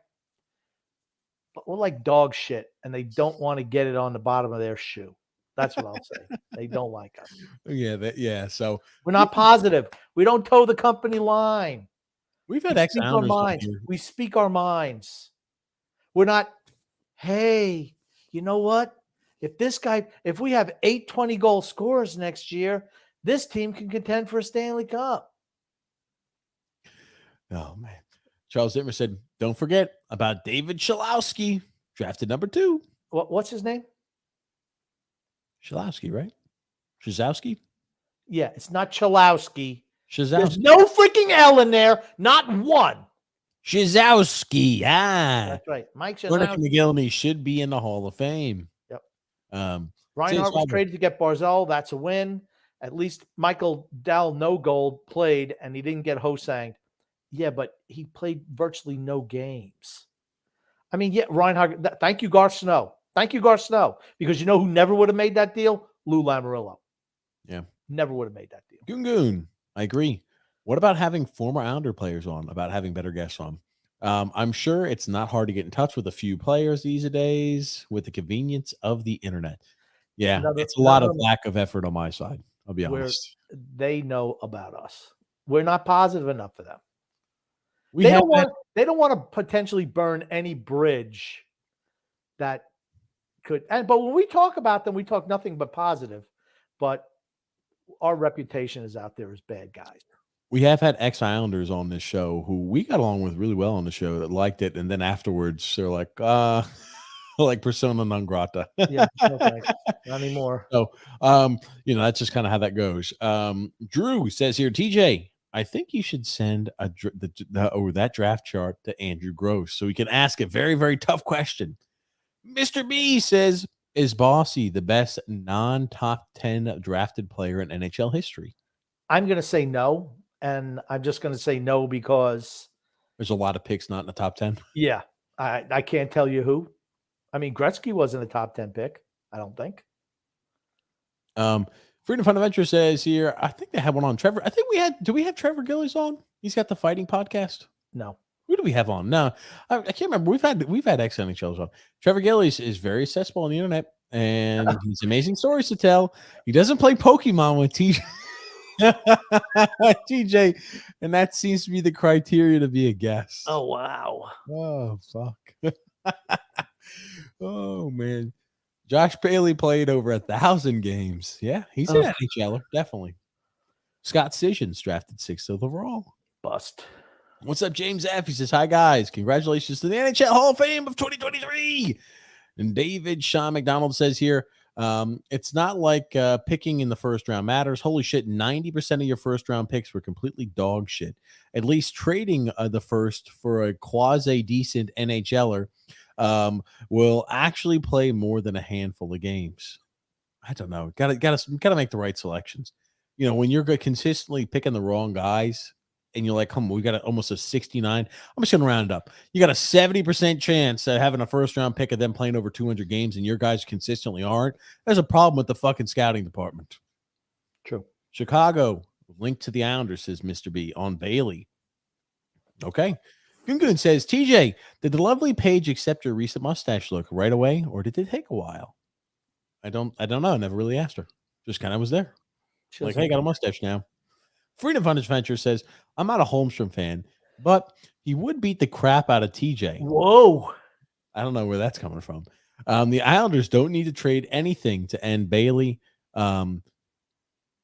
Well-minded and uninformed. I don't know what that's supposed to mean. I don't know. The uninformed think that they need to give up an asset to get rid of Josh, to get assets out to put Josh on a short bus. Okay. I'm just going to say TJ can take a punch. I guarantee you Holmstrom can't. Yeah. Holmstrom. Guarantee you. Okay. TJ might, he'd throw punches. And he'd hit the glass and hit the boards, hit the post, but he could take a punch.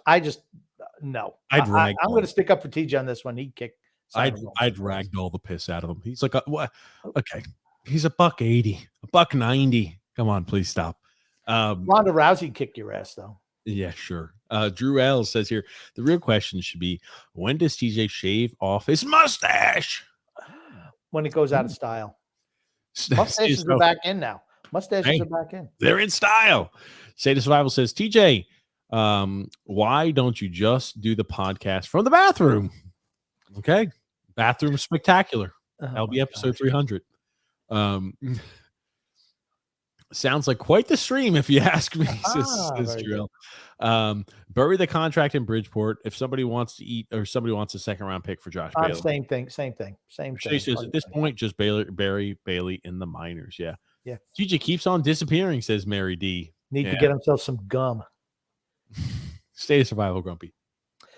And State, the podcast from the bathroom repurposed, and TJ's always sits.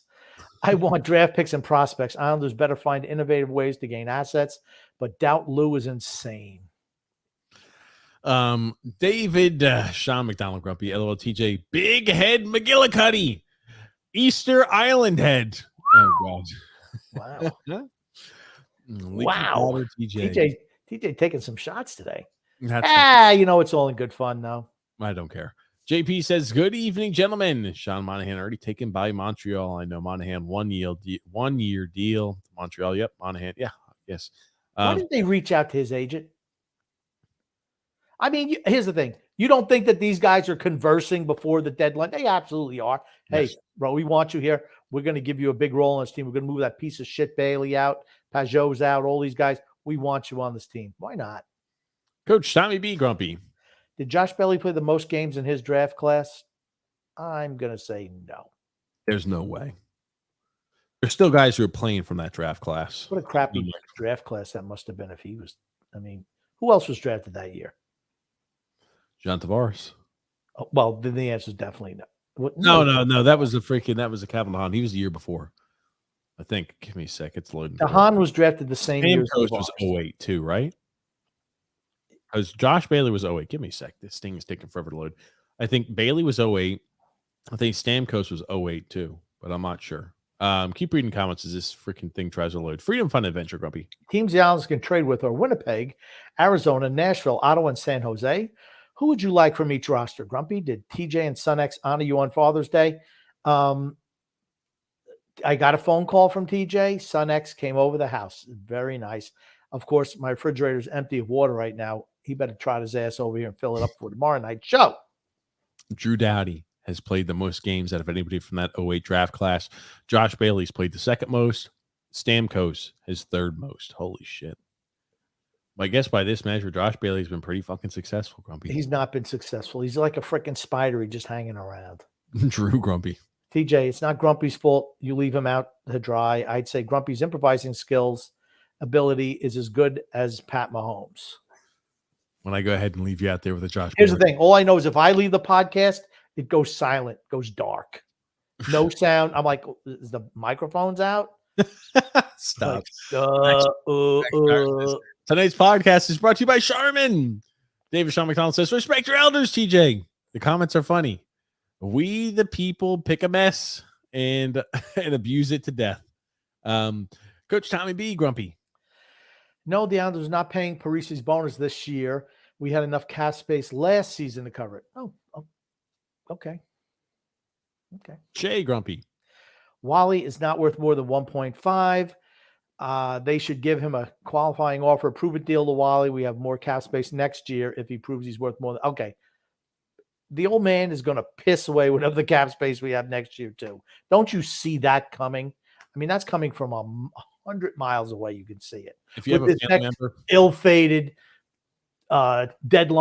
trade deadline deal where he'll piss away draft picks, whatever we have, whatever young guys we have, to pick up some ham and egger and then re-sign him to a 5-year extension. He's like the family member, and he's like the family member who can't manage a penny, who, despite making XYZ dollar amount, always is up against the edge in the corner. That's Lou Lamoriello.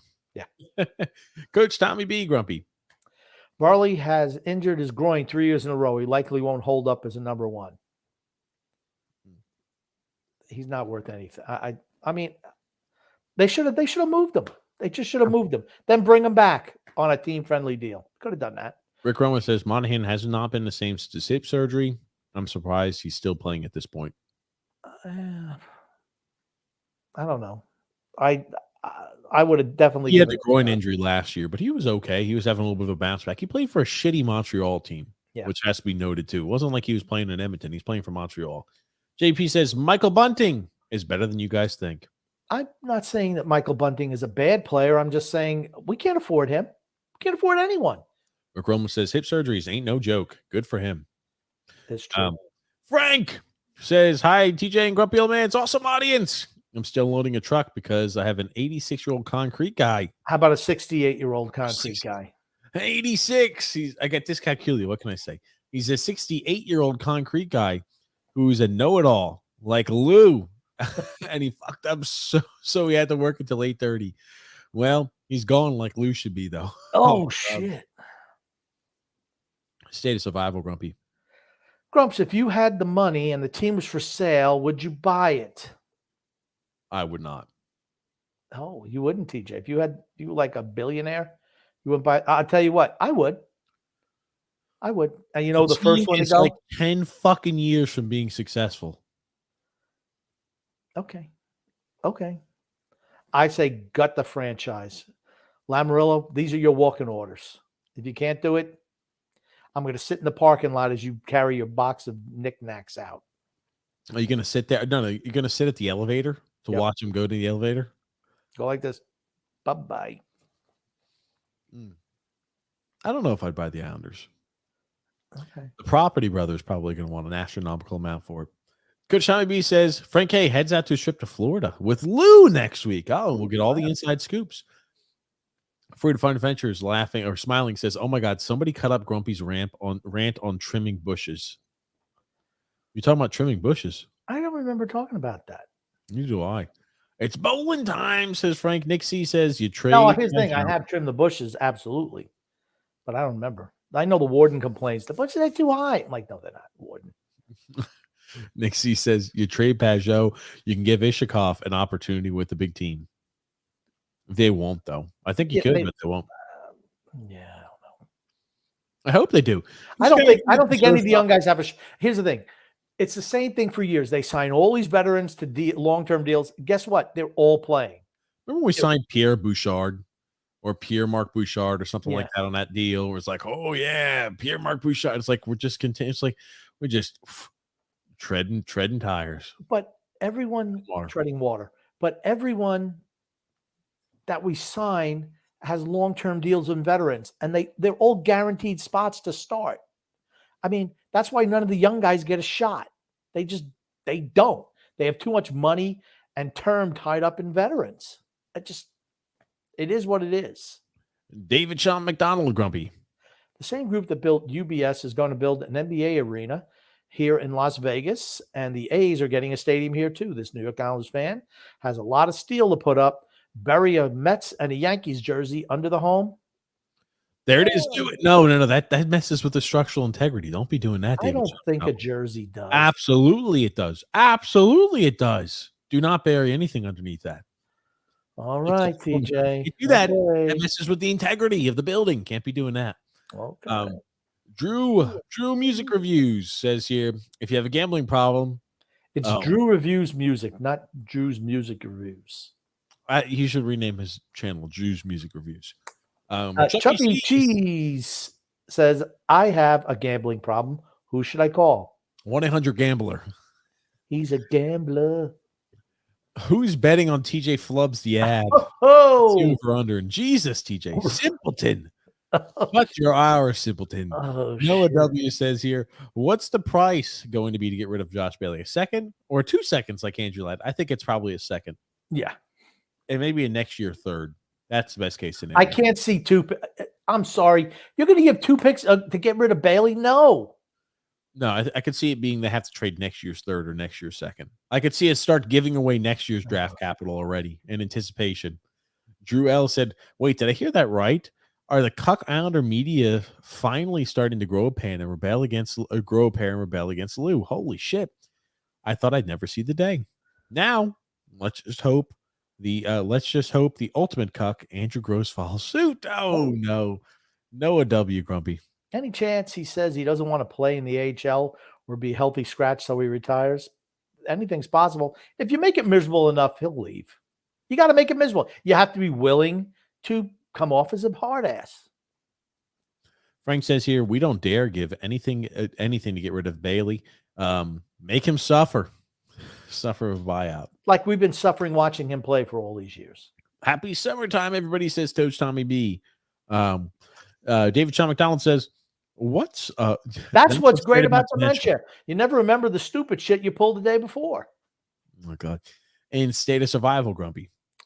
Horvat was drafted in 2013. Let's do a quick redraft to see where he places amongst his peers. Yankees win. The Yankees win. Our team already puts people to sleep. Add Phil's naps. We can put the world to sleep. We do what we can. Goon. Can syrup be replaced with honey as a suitable condiment and substitute for flapjacks? Absolutely not. Maple freaking syrup. I do like honey. Honey's pretty good. Okay, you're like a bear. You're like Winnie the Pooh. You go out there, you see a bee's nest, you start sticking your snout in there and sucking the honey out. No. Damn, Grumpy, so graphic. Looking at that 2013 NHL draft, Nathan McKinnon, first overall selection. Barkov, second overall selection. Jonathan Drouin, third overall pick. Oh, he's been a bust, right? Pretty much. Yes. Does he even play in the NHL still? He's still with somebody, but he's with Montreal. Yeah. 29 points in 58 games. Yeah, he's just a bust. Seth Jones. I remember he was supposed to be. Seth Jones might go first overall. Plays for Chicago now. He's been meh. Elias Lindholm. He's good. Well, Sean Monahan. Sean Monahan. Think about it. He's had a couple of down years. Look at his numbers still. That's how good he was. Darnell Nurse, not a fan. Sorry. Ristolainen. No. Bo Horvat. He's been good. Nasution. He went back to Russia for a while. Marin, no. Max Domi, no. Josh Morrissey, he's been good. Wenberg, he's been okay. Pulak, no. Hold on. Pulak for that selection, I think it's a good pick. I'm saying better than Bo Horvat. Oh.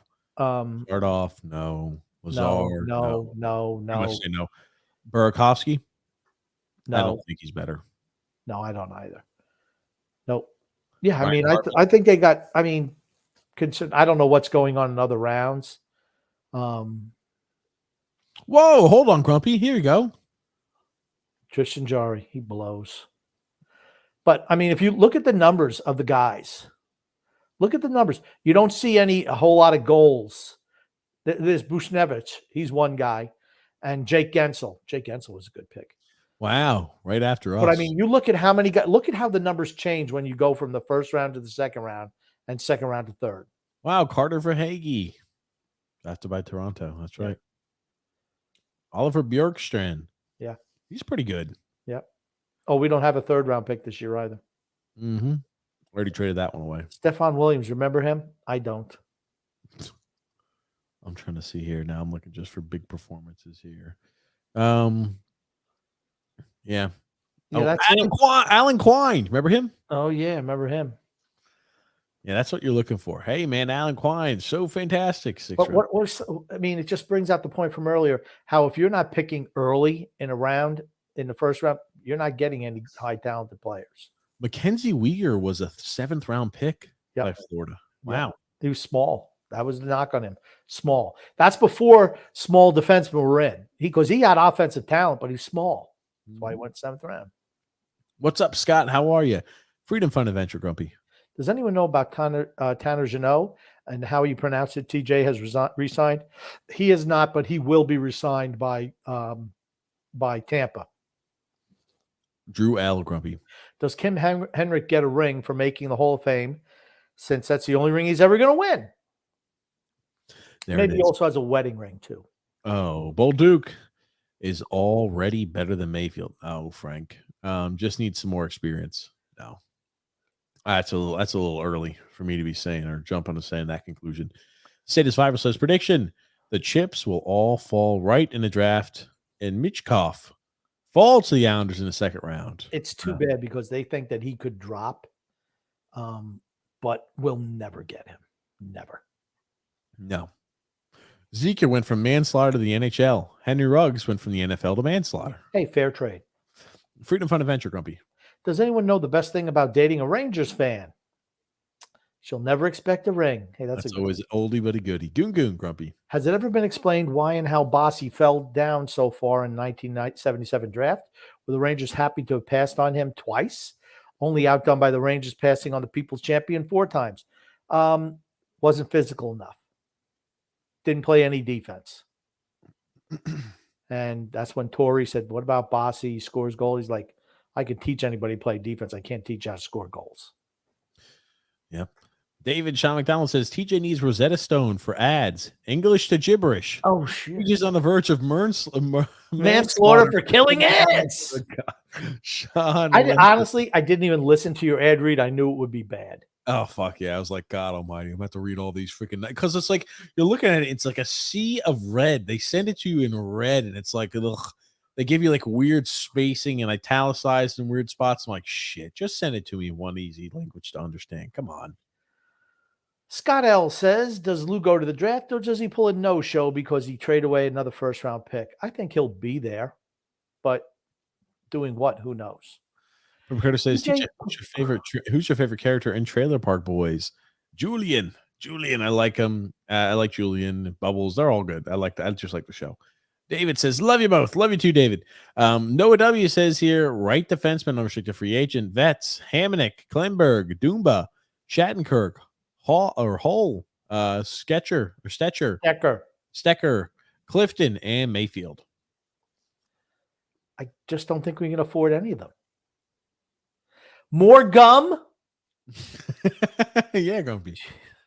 How do you guys feel about LA kicking tires on Tom Wilson? I think it'd be a great move for them. They would value for, I think. They're a really young team and could use a little bit of veteran presence. I think he'd be perfect for them. Jesus Christ, TJ, spit that shit out. English, God damn it. Drew says 3-star review. Oh, wow. Nick D, grumpy. I remember McGillney defecting from Russia. Do you think that's the reason he's not in the Hall of Fame? No, I think they would actually like that. Got here a comment for Mikey Dean says, go back to his full press conference. He was doing his presser during Combine Week. He said, Chris and 6 scouts are in Buffalo right now talking to the prospects. Yikes. Currently pouring too much turbulence. I'm with Grumpy Old Man. Please don't chew gum. The chewing drives me crazy. Yeah. TJ, you're giving Farva vibes from Super Troopers. Oh. Want a liter of cola? Tony G says, what kind of poll is this? Right now, we're about a 50-50 split. We got 57% say yes, 43 say no, 30 votes in of should we spend an entire episode shitting on other teams this summer? Well, we could shit on a lot of teams for one episode. I think it'd be fun. Tony G is grumpy. If you were asking your audience what they would like from you guys, it's 5 minutes of Islanders talk, and then you guys answering silly questions like Mario or Luigi. Tommy Barrasso will forever be known for giving up the goal to David Volek. I disagree. Tony G says two in the pank or 2 in the stank. Oh, boy. Tony G, you maniac. Drew will forever be known as a shitburger. Tony's back, bitches. Oh God, Islanders never say die. Hall of Fame. Also, Drew's meme making abilities. There it is. Okay, Drew, you cannot put yourself in the Hall of Fame. Someone has to nominate you. I'll nominate that. I like that. Okay, all right, there you go. Tony G says Drew would only get in through a Make-A-Wish Foundation. Wow. Oh wow. Coach Tommy B. grumpy. Bull Duke was no longer waiver exempt anyway, so a one-way deal made sense. Drew's mom treats him like a, what is that? He has proposition. I don't know. I think it's spelled wrong. Ogagiria? No. That's how it's spelled, whatever that is. It doesn't matter. I can't pronounce it. TJ, don't ban Daniel Friedman. Make him a monthly guest. I can't live without seeing him. Sending him signing memes. Yeah, Belfort won a cup in Dallas. No, we're not. I like Daniel. I like everybody. Everybody we bring on, I like. Would you trade Sorokin for Brady Tkachuk? No freaking way. No way. It depends. What do you want? Now you don't have a goalie. Then you have to understand you don't have a goalie. He'd fit with Barzell. I do that. How much gum do you have in you? I think you have to sit back and swallow gum juices, I noticed. Drop your throat back to make sure that just, holy crap. I do that. I like Brady Tkachuk. Did Paige get some gum today? Did she get some gum today and you got to eat it all at once? She's smart enough usually to try to keep it hidden from me. Yeah. I'd take, here's the thing. I would go ahead and take Brady Tkachuk. Wow. Okay. I just don't think he's done anything. He's hurt a lot. I don't think he's done much.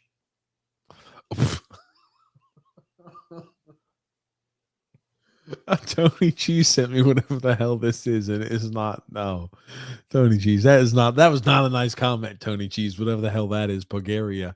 Drew L says, Islanders never say die Hall of Fame. TJ Namad's ability to get rid of the Trojan sex bots that loitered the comments at one point. That's right. That's true. Thank you. JP says El Benfort won with Dallas. There it is. Oh, you beat me to it there, David says here. Rick Roma says, do the Islanders win a cup if Hunter doesn't take out Turgeon? Do you think Turgeon was ever the same after that? I don't think he certainly never had a year as good as that one, ever. He was still good, really good. Did the Islanders win the Stanley Cup? I want to say yes, but Patrick Roy was fantastic. I'm going to still say yes. I mean, the fact we beat Pittsburgh without Turgeon. Maybe we don't beat Pittsburgh if we have Turgeon. I don't know. But Montreal, I think they won. I think they won all the games in overtime, 3 of them. Thanks so much, Shay, for stopping by. We'll see you tomorrow. JP says Reggie Leach was a great playoff goal scorer. Yeah, I think he had 21 goals in one playoff. I probably got that number wrong too, but hey, that's okay. Ponyboy Curtis says, bro, the Rangers had a far, far, far more embarrassing season than the Islanders. So did the Penguins and the Caps. I think Penguins had the worst out of the group. I think the Capitals, I don't know. The Penguins added pieces at the deadline and didn't make the postseason. I think that's pretty damn embarrassing. Capitals didn't make it either. Tony Cheese says the Islanders Never Say Die Hall of Fame consists of guys over the age of 45 talking about The Godfather and the Islanders fisherman jerseys. That certainly gets you in. Drew L. Grumpy. It's because Connor's first 3 letters of his last name spell bed. It only makes sense Mattress Firm should sponsor him. Go to bed with Bedard. The last 5 years have been way better to be an Islanders fan than Pittsburgh, Rangers, Jersey, or Carolina fan. Really? Not Carolina. Maybe not the Rangers. Jersey, sure. Yeah. The Pittsburgh, sure. Pittsburgh's been bad, man. Yeah. TJ, in your opinion, who is better? The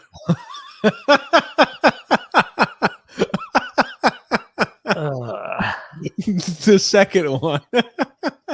For those who are just listening to the podcast, you put a bunch of names, people from the Czech Republic or whatever they call it over there now, and the chances of TJ pronouncing any of these, he might get one.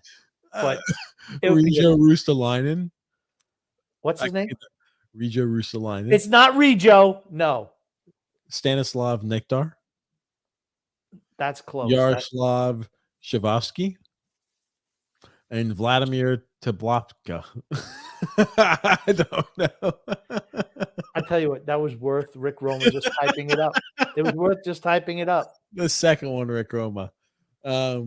David Sean McDonald. He told me 2 times on the show. He's going to go get the papers. Get the papers. He's going to go get the paper. Get the paper. Tony Curtis. Just get Gil Martin and Stefan Roser back on. Okay, I got to make sure to reach out. I got to dedicate time to do what I need to do. Frank Grumpy. Just got home. My back is shot like Lou. Imagine Lou making a trade like the LaFontaine. Me neither. Lou is too stupid. And get Greg Prado. Well, we're gonna have Greg on once Grumpy reads that book about rock music. Tony Cheese. Punk rock songs, I believe is what it was. Tony Cheese, Grumpy. I remember when you had Robbie Shrimp on and he had to run. Like, what the frick does Robbie Shrimp have to do? He lives in Austria. Finland. Was it Finland at the time? It was Finland. He was living in Finland. He had like a birthday party or something like that at his house. Europe. He was somewhere in Europe and he had like a birthday party going on at his house. So he was like, hey, I can only be on for like an hour, but like he took a time not to step aside from the party to do the podcast. So we're very thankful for that. And we don't pay people to come on the show. Yeah, we're not giving him a huge purse like, hey, come on back, Richie Pilon. We'll give you $100 or anything like that. Stay a survival, Grumpy. Gretzky was never drafted. He came over from the WHL. There you go. Punba Curtis, please bring on Trevor Gillies and ask him about the fight night in 2011. That'll reach out to him. Hartman told us to reach out to him too. That's right. Shit. Yeah, that's right. Oh, fuck. There's a lot of things we got to do, Grumpy. Drew says, TJ, what Pokemon games do you have so I can get on the podcast? I pretty much have every one of them. That's embarrassing. That statement is embarrassing. TJ's embarrassing. Pokemon is embarrassing. Next comment, please. I get lumped in. Oh my God. Tony Boy says Friedman is like the Bailey cubed version of guests. Oh my God. Why does he not like Daniel Friedman? Strength of schedule is correct, or SOS is correct about 99. His WHA contract was really weird for the time. Drew L said, honestly, I think TJ wins the fight against Holmstrom. He's like 6'4". Yeah, I was about to say it's Holmstrom's. Anderson looks like Beaker from the Muppets. You got to put Beaker up there. It does kind of look like Beaker. Hold on a second. You keep reading comments, Grumpy. And then Tommy Bauer says Tavares was a year after Bailey in 2009. Yes. Mr. B says that Chicago linked to this forward, meaning Bailey. They should know better. Drew says, I honestly think Varley's been washed since the start of last season. Nick D goes, TJ, are you trying to quit smoking? Is that why you're chewing Nicorettes? I mean, yeah, by the pack. I'm chewing extra gum is what I'm chewing. And then Nick D, TJ, is this weekend your 1 year anniversary with the too good for you page? No, how many years you've been married? How many years now, TJ? 2, right? Yeah, 2. A little over 2 years. Tony G says Easter Egg Island. There it is. How do you guys think TJ proposed to his wife? I think he plopped a ring in some Moroccan ramen and said, "How about it? How about it? Huh? About it, hey." Hey, you know what the funny thing is, Grumpy? I'm going to tell you, as I'm getting this pulled up, I made myself a little food. Grump, the next time I see you, I'm going to have to make this to you.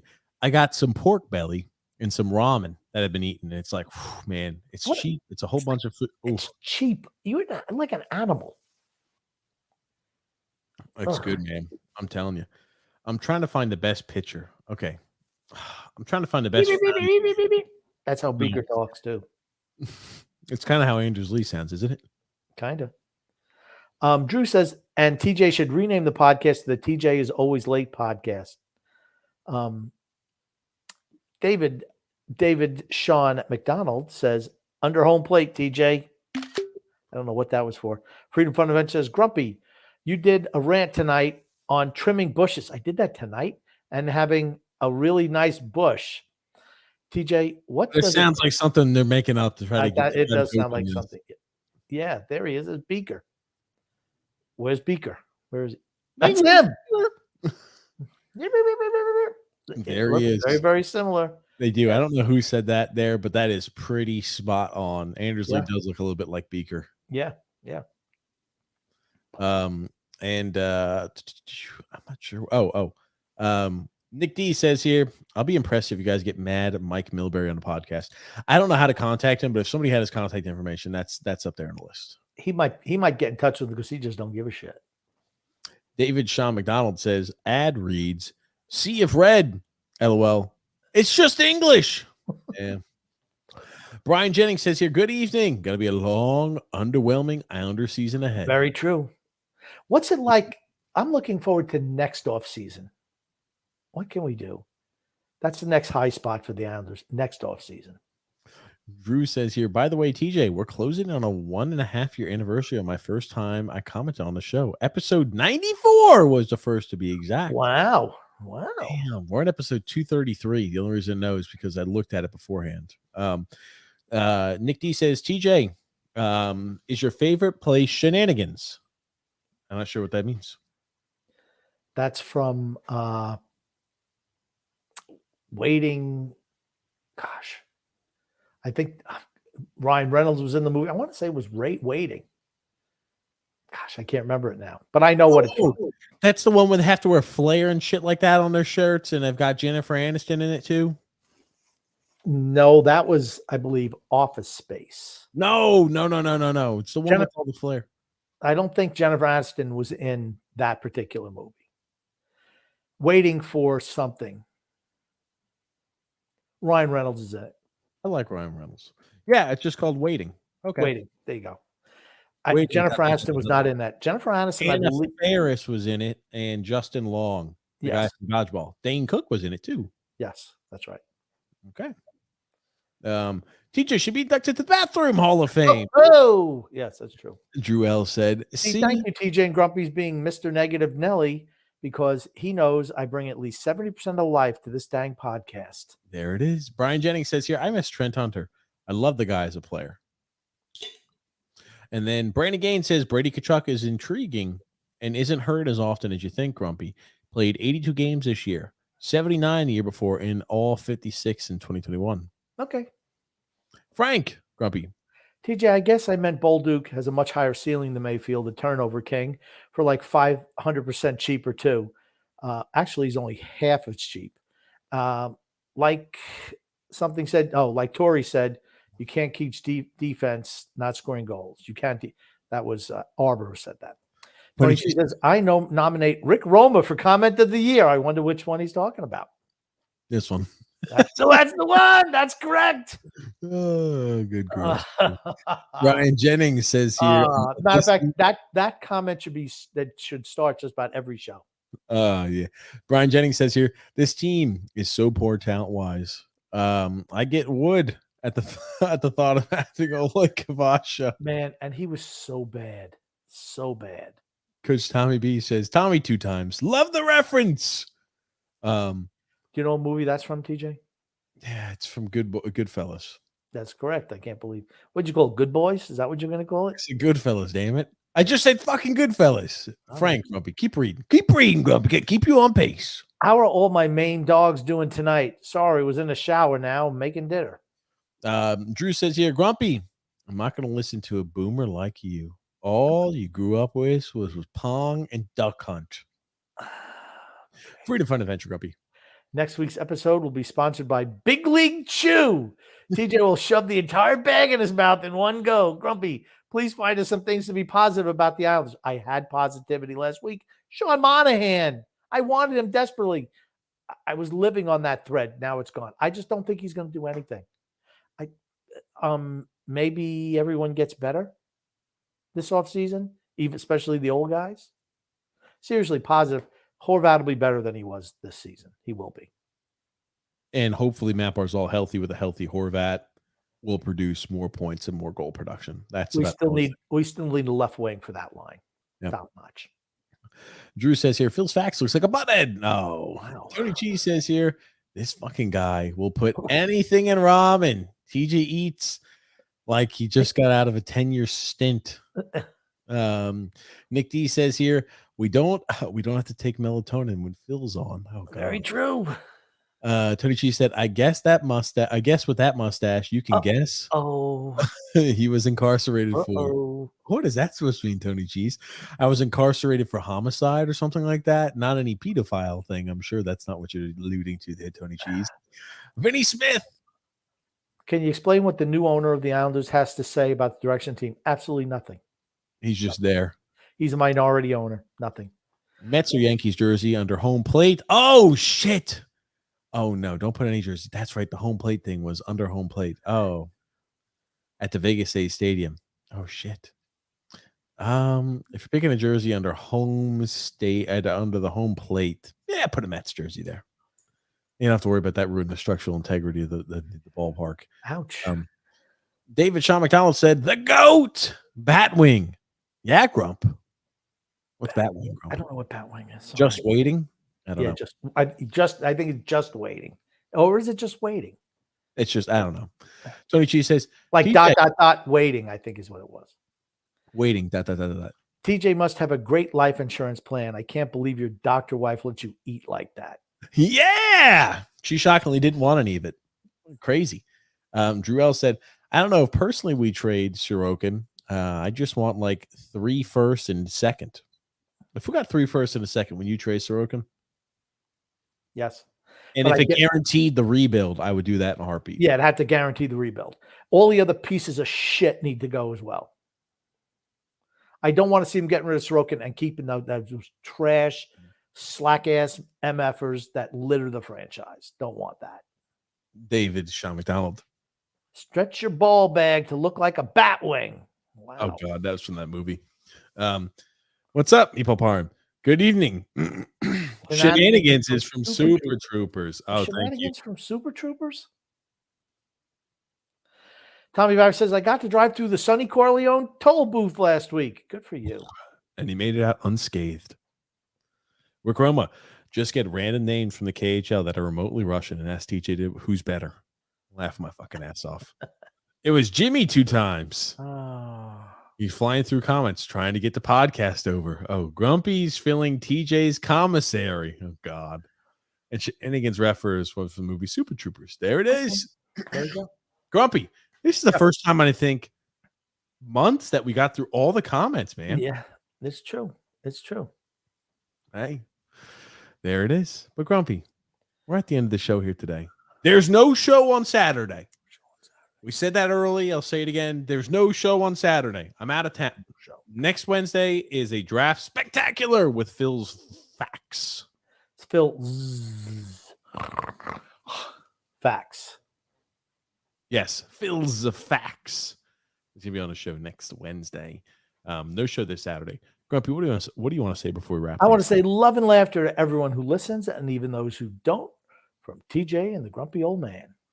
Absolutely, guys. Thank you so much for watching and listening to the show. We'll be with you guys this upcoming Wednesday, 8 p.m. Eastern Standard Time. If you like the content, hit the thumbs up.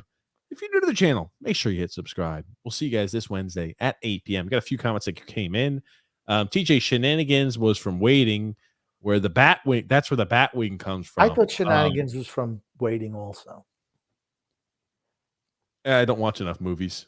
You guys got the reference wrong. Structural integrity, a little TJ. Under home plate, it's freaking dirt. Dum-dum. No. If you put the jersey under dirt of the building and the structure, that causes issues with the structural integrity. You know that. Drew says here, TJ, play the clap sound just for getting through the comments. There it is, just for you, Grumpy. Phil's the automatic melatonin. Oh, I missed it, says John Smith. I know. Snoozeville Phil and F Phil. Oh, God. Common Phil L. Oh, goodness gracious. But, man, we're at the end. Thank you so much, Grumpy. Thank you, everybody, for tuning in. We'll see you Wednesday, 8 p.m. What time does the draft actually start? I don't know, but just make sure your ass is ready to go on time. I don't know. Probably 8 o'clock. I want to say probably starts at 8. Oh, motherfucker. No, it starts at 7. 7. Maybe it's 7 o'clock. Is it 7 o'clock Eastern time? 7 Eastern time. I'll be ready. I'll do my best. Do better. I'll try to do better than my best. How about that then for you, Grumpy? That I like. Try not to fail. I'll try to be on time. No guarantees I'm on time for that episode. But thank you so much, everybody, for watching. Thanks, Grumpy. See you guys next Wednesday at the draft time period, the start of the draft. See you then.